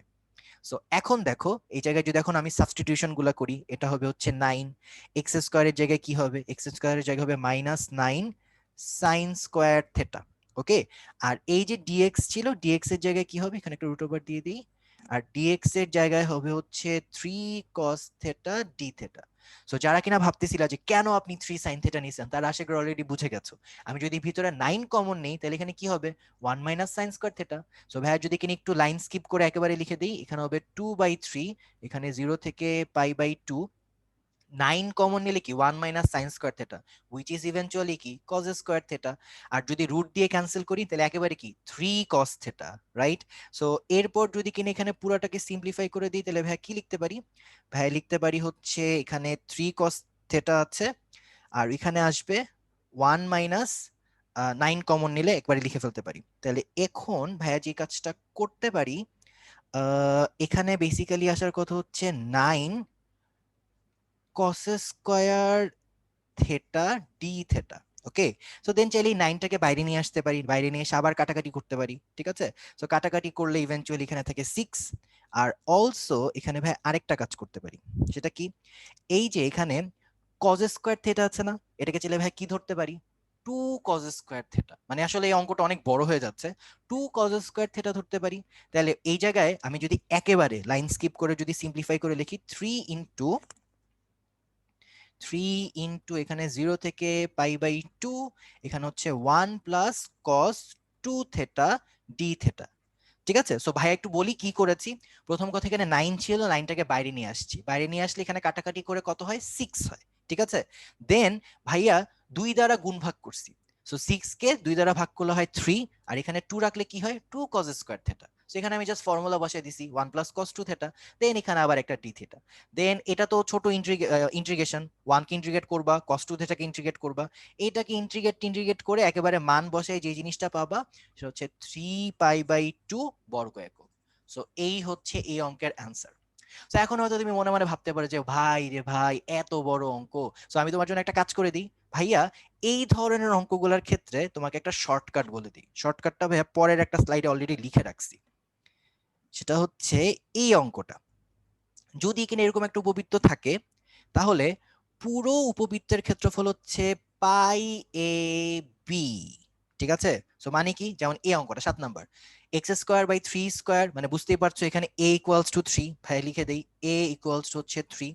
তারপর y square by b square, তার মানে বি ইকুয়ালস টু কত ভাই? বি ইকুয়ালস হচ্ছে 4। তাহলে এখানে পুরো উপবৃত্ত, লাইক খেয়াল করে দেখো এখানে কিন্তু যে প্রশ্নটা দিয়েছে সেখানে পুরাটা চাই নাই, শুধু এই যে প্রথম কোঅর্ডিনেট টুকু চাইছে। তো ভাইয়া তোমাদের যে ফর্মুলাটা শিখাই দিলাম বা যে শর্টকাটটা শিখাই দিলাম সেটা হচ্ছে পাই এবি, মানে এটা হচ্ছে পুরাটার ক্ষেত্রফল, ঠিক আছে? তাহলে একটু চিন্তা করে বলো তো ভাই, পুরাটা যদি কিনা পাই এবি হয় তাহলে এর যে কোনো একটা চতুর্ভাগ কি হবে? তুমি মনে রাখবা যেখানে প্রত্যেকটা মানে এই যে টোটাল যে চারটা টুকরা হয়, এই যে এখানে একটা টুকরা, দুইটা টুকরা, তিনটা টুকরা, চারটা টুকরা, এই চারটা টুকরাই প্রতিসম, মানে প্রত্যেকটার ক্ষেত্রফল সেম। তাহলে তোমাকে যে কোনো একটা পার্ট যদি বের করতে বলে তুমি কি করবা? সিম্পলি একটা ডিভাইডেড বাই 4 দিয়ে দিলেই হয় না? তাহলে কিন্তু তুমি একেবারেই অঙ্কটা করে ফেলতে পারো, ঠিক আছে? তো এইভাবে তুমি এই অঙ্কটা চাইলে চিন্তা করতে পারো। যেমন সিমিলারলি তুমি এখানে দেখো, এখানে বলছে শুধুমাত্র তৃতীয় চতুর্ভাগ, মানে ওরা একটা পার্ট চাচ্ছে। তাহলে ভাই কি করব? প্রথমে পাই ইন্টু এ ইন্টু বি, তাহলে এটা 3 4 12, 12 পাই হয়। কিন্তু ভাইয়া তো পুরাটা চাই নাই, যে কোনো একটা চাইছি, তাহলে তৃতীয় চতুর্ভাগ চাইছি, তাহলে জাস্ট 4 দ্বারা ভাগ করে দিই, তাহলে এটা হচ্ছে 3 পাই। বোঝাতে পারছি? সো সিমিলারলি আমরা একটু আগে যে অঙ্কটা করেছি সেটা যদি একটু করে ফেলি একদম এক লাইনে, মনে করো এটাই এমসিকিউতে আসছে, তাহলে এখানে এ কত? এ হচ্ছে, এটা হচ্ছে 9, 9 মানে কি 3 স্কয়ার, তার মানে অনলি 3, ওকে? আর এটা কত? 4, 4 মানে কি 2 স্কয়ার, হুইচ ইজ অনলি 2, ঠিক আছে? তাহলে এটা হবে কি জানো? এটা হবে অনলি সি, মানে এর সাথে একটা পাই গুণ, তাহলে পুরাটা যদি জানতে চাই এটা জাস্ট সিম্পলি 6 পাই, ওকে? দেন এখন যদি তোমাকে বলে না ভাই ও পুরাটা চায় না, যে কোনো একটা পার্ট যায়, যেমন এখানে প্রথম চতুর্ভাগ চাইছে, তুমি কি করবা? সিম্পলি এটাকে ডিভাইডেড বাই 4 দিয়ে দাও, তাহলে এখানে কাটাকাটি করো, তাহলে 3 পাই বাই 2, এক লাইনে অঙ্ক শেষ, জীবন সুন্দর। এখন প্রশ্ন হতে পারে ভাই রিটেনে কি এটা করতে পারবো কিনা? আমার মনে হয় তুমি এটা রিটেনে করতে পারবা, তুমি যদি এখানে জাস্ট পাই এ বি লিখে ফর্মুলাগুলো সুন্দর করে বসে বসে লেখো যে আমরা জানি এটার ক্ষেত্রফল এটা, আই গেস করতে পারবা, সমস্যা হওয়ার কথা না। বাট এটা আসলে ডিপেন্ড করতেছে তোমাকে কিরকম টাইম দিচ্ছে এবং কি পরিমাণ স্পেস দিচ্ছে। যদি স্পেস এবং টাইম একদম কম হয়, আই গেস তুমি লাস্টটা করলে খুব একটা সমস্যা হবে না। তো যাই হোক, একটা অঙ্ক 3 নিয়মে করে দিছি, এখন আমরা একটু দৌড় দিই, ঠিক আছে? অলরেডি আমি শীতে কাঁপতেছি। সো পরের অঙ্কগুলো খুবই ইজি, তুমি জাস্ট বুঝতে হবে যে তুমি কিভাবে এটাকে সাবস্টিটিউট করবা। যেমন এই যে অঙ্কটা, এটা দেখে মোটামুটি আমার মাথা ঘুরাচ্ছে, কিন্তু আমি জাস্ট যদি তোমাকে বলে দিই যে তুমি কিভাবে সাবস্টিটিউট করবা, তাহলেই অঙ্ক শেষ। যেমন তোমাকে এটা করতে হবে x ইকুয়ালস টু, তোমাকে ধরতে হবে z টু দি পাওয়ার 4, ঠিক আছে? তাহলে অঙ্ক শেষ। কেন z টু দি পাওয়ার 4 ধরছিলে? কারণ তুমি চাচ্ছ এই যে x আছে না, এটাকে একটু ভদ্রটর বানাতে, মানে এটা ম্যাক্সিমাম কত হচ্ছে 1/4, এই জন্য তুমি z টু দি পাওয়ার 4 ধরেছো। তাহলে দেখো তুমি এটাকে এখন খুব সুন্দর করে সাজাতে পারো। যেমন আমি যদি এখন ডিফারেন্সিয়েট করি, এটা হবে dx আর এটা হবে 4z³ dz। এখন তুমি প্রত্যেকটার মান বসায় দাও, তাহলে এখানে কি আসে? আমি যদি সাবস্টিটিউট করে দিই, এখানে লিখতে পারি হচ্ছে dx এর জায়গায় লিখতে পারি 4z³ dz, আর x to the power half, মানে এটা মানে কি রুট ওভার x, তাই না? তাহলে z টু দি পাওয়ার 4 যদি হয় তাহলে অনলি z স্কয়ার, অলরাইট? আর এখানে যদি 4 দেই তাহলে অনলি z। এই জন্যই z টু দি পাওয়ার 4 ধরছি, যাতে এটা দেখতে একটু ভদ্র হয়। তো এখন আমি যদি কিনা 4টাকে বাইরে নিয়ে যাই, তাহলে এখানে 4, আর এখানে তুমি দেখো এটাকে চাইলে তুমি ভেঙে ভেঙে লিখতে পারো। কিভাবে লিখতে পারো? তুমি লিখতে পারো হচ্ছে এখানে z³ আর এখানে z স্কয়ার কমন নিতে পারো 1 minus z, eventually z square z³ কেটে দিতে পারো, তাহলে তুমি কি লিখতে পারো? এখানে একটা 4, এখানে উপরে হচ্ছে তুমি যদি আহ ও সরি, নিচে তো জেড কমন যায় ভাইয়া, আবেগে একটা বেশি জেড বেশি নিয়ে ফেলছি। তো আমি যদি জেড কমন নেই তাহলে জেড জেড কাটা, উপরে হচ্ছে জেড স্কয়ার, এখানে 1 মাইনাস জেড, ঠিক আছে? আর এখানে হচ্ছে ডিজেড। তো এরপর আমরা আরেকটা ম্যাজিক্যাল লাইন করবো, সেটা হচ্ছে এখানে 4 থাকুক কোনো সমস্যা নাই, এখানে জেড স্কয়ার মাইনাস একটা 1 দিব। তুমি হয়তো জিজ্ঞেস করতে পারো কেন, মানে এটা দেওয়ার উদ্দেশ্য কি? ও এই যে এখানেও তো এটা একটু চেঞ্জ করে নিই, ওকে ঠিক আছে। তো এখানে হচ্ছে z-1 আর এখানে হচ্ছে z তো কেটে দিয়েছি, তাহলে এটাও হচ্ছে z-1, এবার সব ঠিক আছে। তো এখন এখানে ভাইয়া z² - 1 দিই কেন? যাতে আমি নিচে কাটাকাটি করতে পারি। তাহলে এখানে আবার একটা +1 দিয়ে দিই যাতে এটা ব্যালেন্স হয়, মানে ভাইয়া কি করছি, -1 একবার করছি, এর সাথে আবার +1 করছি, আর নিচে z-1। সো এত কাহিনী করার উদ্দেশ্য হচ্ছে এই যে উপরে z² - 1, তুমি চাইলে এটাকে এখন আলাদা আলাদা করে লিখতে পারো। কিভাবে? তুমি লিখতে পারো 4 ইন্টিগ্রেশন অফ এটা জাস্ট z+1। কিভাবে ভাইয়া তোমাকে আরেকটা লাইন করে দেখাই, দাঁড়াও। এখানে ভাইয়া কি লিখতে পারি, z² - 1 এর জায়গায় কি z+1 ইন্টু z-1, আর নিচে z-1 আর প্লাস এখানে আবার 4 দিয়ে ভাইয়া কি লিখতে পারি, যে 4 আর এখানে হচ্ছে 1/z-1 dz। সো এখন তাহলে আশা করি সবাই বুঝতে পারতেছো। এরপর তো বাচ্চাদের অঙ্ক, আরে z-1, ওকে। সো এরপর হচ্ছে বাচ্চাদের অঙ্ক, জাস্ট সিম্পলিফাই করে ফেলো। সো প্রথমটা 4 ছিল, এখানে z - 1 z - কাটা, তাহলে জাস্ট z + 1। তাহলে এটা তুমি ইভেন্চুয়ালি কি লিখতে পারো? তুমি লিখতে পারো, আমি যদি ভাই একবারে লিখে দেই 2z²। ওকে, সো এরপর এখানে হচ্ছে আরেকটা 1 ছিল, সো এটার জন্য আবার একটা আসবে 4z। আর এটা তো ln z, বুঝতেই পারছো, তাহলে এটা হচ্ছে প্লাস 4 ln z - 1। আর পুরাটার সাথে একটা প্লাস দিয়ে দিতে কিন্তু ভুলো না। আর সব কথা শেষ কথা, এখানে অ্যান্সার কিন্তু z না, z এর মানটা বসায় দিতে হবে। x ইকুয়ালস টু, যেহেতু z⁴ ছিল, তাহলে আবার তুমি z ইকুয়ালস টু কি x⁴ বলতে পারো। সো প্রত্যেকটা মান বসিয়ে দিলে ইভেন্চুয়ালি তুমি যেটা পাবা সেটাই answer, which is 2√x plus 4 × x⁴ plus 4 ln x⁴ minus 1 plus c। অবশেষে অঙ্ক শেষ। ঠিক আছে, সো চলো এবার আমরা চলে যাই পরের অঙ্কে। সো পরের অঙ্ক দুইটা তুলনামূলক একটু ছোট, মানে এই দুইটা যেরকম করতে করতে একদম মানে দীর্ঘশ্বাস বের হয়ে গেছে, পরের গুলো ইনশাআল্লাহ এত ঝামেলা হবে না। সো কি করব, প্রথমে এখানে কোসেক কিউব এক্স আছে। সো ভাইয়া প্রথমত এটাকে, এই ধরনের অঙ্কগুলোর ক্ষেত্রে প্যাটার্নই হচ্ছে আলাদা আলাদা করে নিতে হয় দুইটা। তাহলে কি, আমি ইকুয়ালস কি লিখতে পারি, ইন্টিগ্রেশন অফ শুধু কোসেক এক্স আর এর সাথে আবার ইনটু কোসেক স্কয়ার এখানে এক্স ডিএক্স। সো এরপর সেই বিচ্ছিরি ফর্মুলা, ইউভির ফর্মুলা, ঠিক আছে, সো ইউভির ফর্মুলাটা এখানে বসাও। এখানে কোসেক এক্স রাখো, লেখাটা ভেঙে গেল।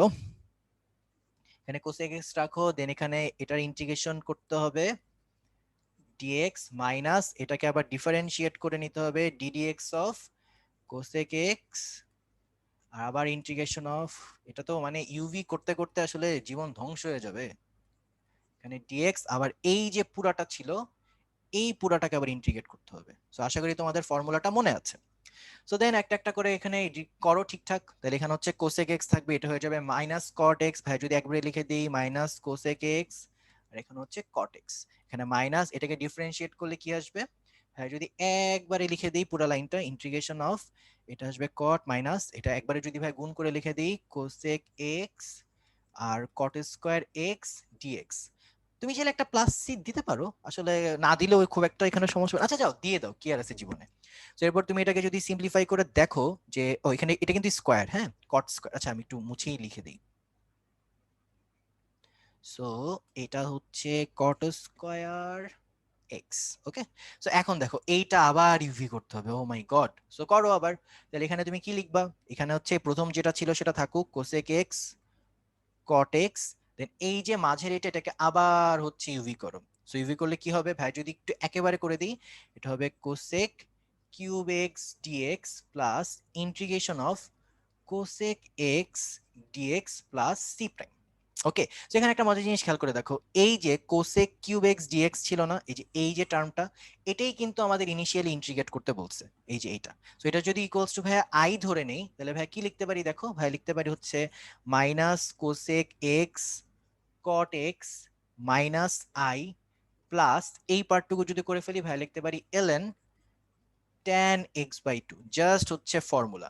ওকে, ওহো ln এর পরে দাগটা হবে, সো এটা বসাই দিলাম, দেন এরপর হচ্ছে প্লাস সি। ওকে, সো ইভেন্চুয়ালি এখন যদি কিনা এই আইটাকে, যেহেতু এখানে আই মাইনাস আছে, আমাদের কিন্তু এই আইটা বের করা এটাই টার্গেট। সো আমি যদি এখন পক্ষান্তর করে আইকে ওই পাশে নিয়ে যাই, তাহলে ইভেন্চুয়ালি আমি কি লিখতে পারি, এখানে হচ্ছে জাস্ট মানগুলো এখন বসাই দিই, তাহলে হচ্ছে -1 divided by 2 cosec x cot x plus half ln tan, ও এটা তো x/2, সো এখানে হচ্ছে x/2 আর tan, তাহলে এটাও হবে x/2 প্লাস সি। সো তুমি হয়তো বলতে পারো ভাই হাফটা কোত্থেকে আসছে। সো লিসেন, এখানে কি ছিল ভাই, প্রথমে এটাকে আই ধরে নিয়েছি না, তাহলে এখানেও একটা আই, এখানেও একটা আই, এখানেও একটা আই, এখানেও একটা আই, এখানেও একটা আই, আর এই মাইনাস এটা যখন ওই পাশে নিয়ে যাবা তাহলে এটা কি হবে 2i। তাহলে এরপর তুমি বোথ সাইডকে 2 দ্বারা জাস্ট ভাগ করে দিছো। আর এই যে সি প্রাইম ছিল, মনে করো যে C prime divided by 2 equals to C, কারণ কনস্ট্যান্ট তো কনস্ট্যান্টই। এভাবে যদি তুমি লিখে ফেলো তোমার এই অঙ্কটা শেষ। অলরাইট, সো চলো এবার আমরা চলে যাই আমাদের পরের অঙ্কে, লাস্ট রিটার্ন। সো এখানে কি 0 থেকে π/2 √cos x sin cube x। So আবারও সেই সাবস্টিটিউশন করতে হবে। সো কি করতে হবে, তুমি এখানে ধরে নাও cos x equals to z, তাহলে ডিফারেন্সিয়েট করলে কি হবে, এটা হবে হচ্ছে sin x dx, sin x dx basically একটা মাইনাস হবে। সো ভাইয়া মাইনাসটাকে ওই পাশে পাঠিয়ে দিই, তাহলে মাইনাস dz। তো এবার তুমি এটাকে জাস্ট সাবস্টিটিউশন শুরু করে দাও। কি করবা? ও অলসো এখানে লিমিটটাও চেঞ্জ করে নিতে হবে।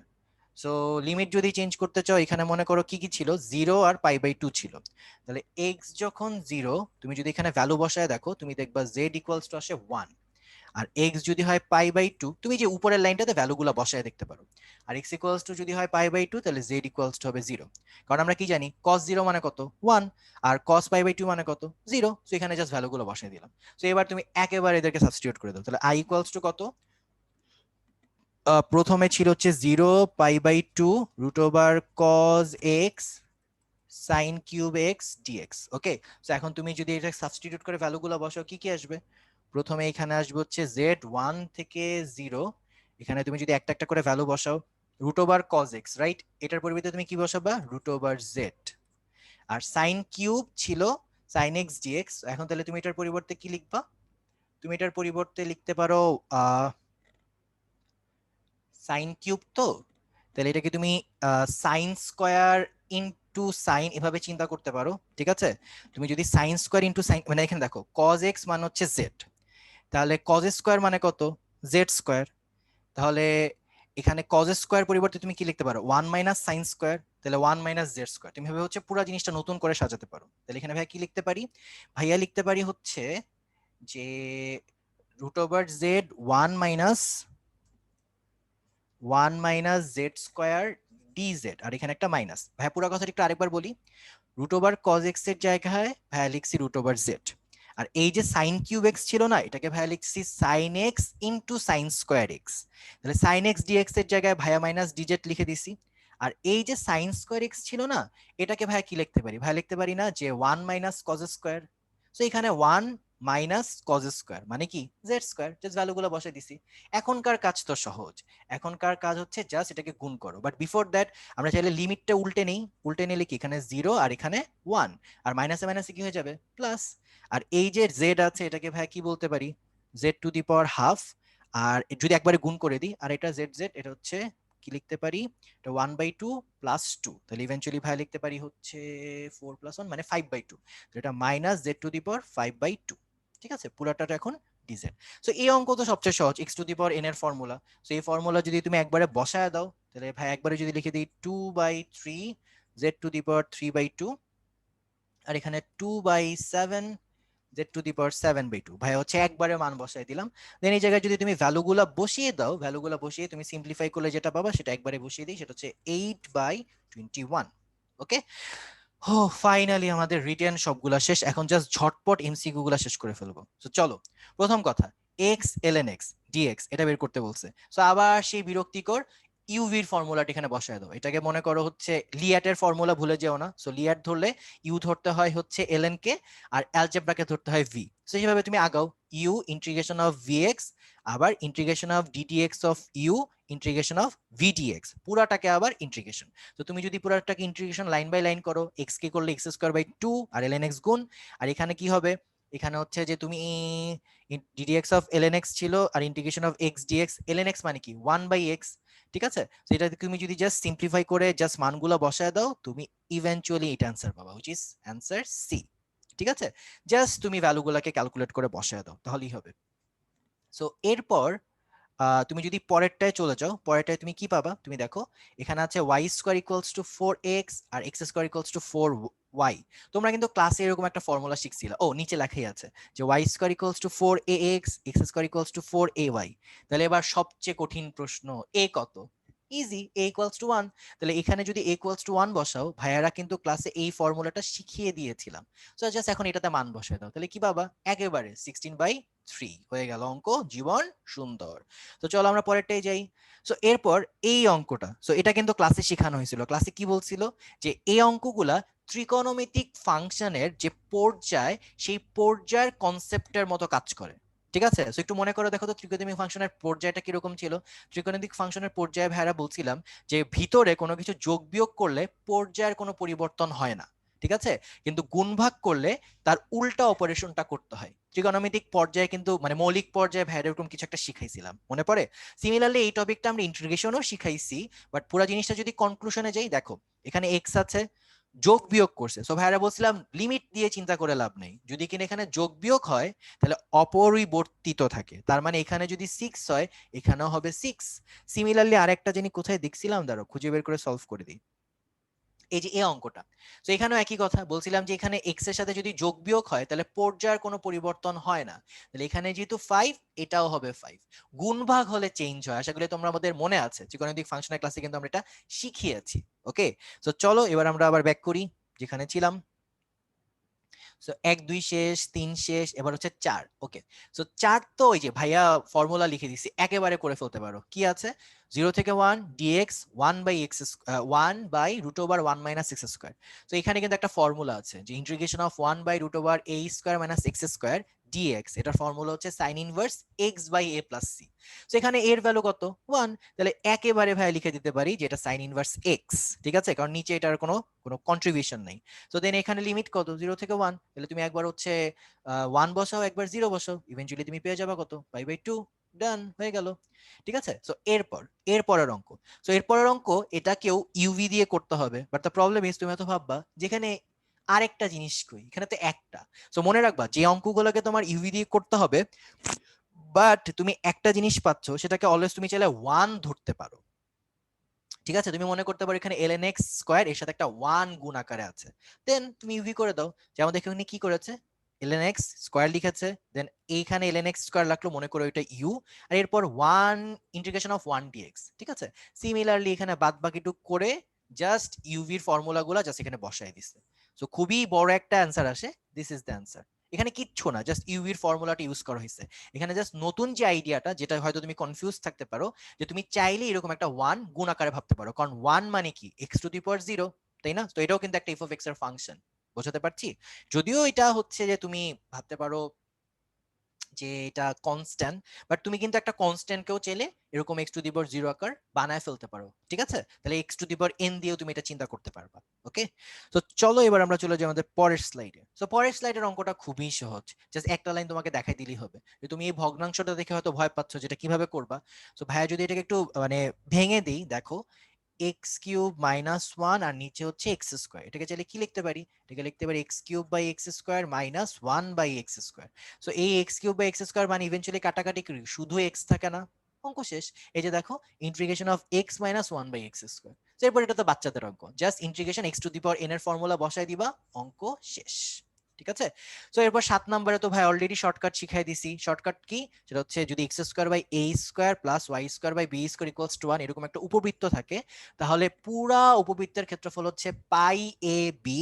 আর যদি কোন একটা নির্দিষ্ট অংশ, মানে টোটাল তো 4টা টুকরা হইলো, 4টা টুকরার যে কোনো এক টুকরা জানতে চায়, তুমি জাস্ট ডিভাইডেড বাই 4 দিয়ে দিবা। সো ওরা কি চাইছে, ওরা তৃতীয় চতুর্ভাগে আবদ্ধ চাইছে, তার মানে ওরা একটা টুকরা চাইছে। তাহলে কি করব, পাই এ বি ডিভাইডেড বাই 4।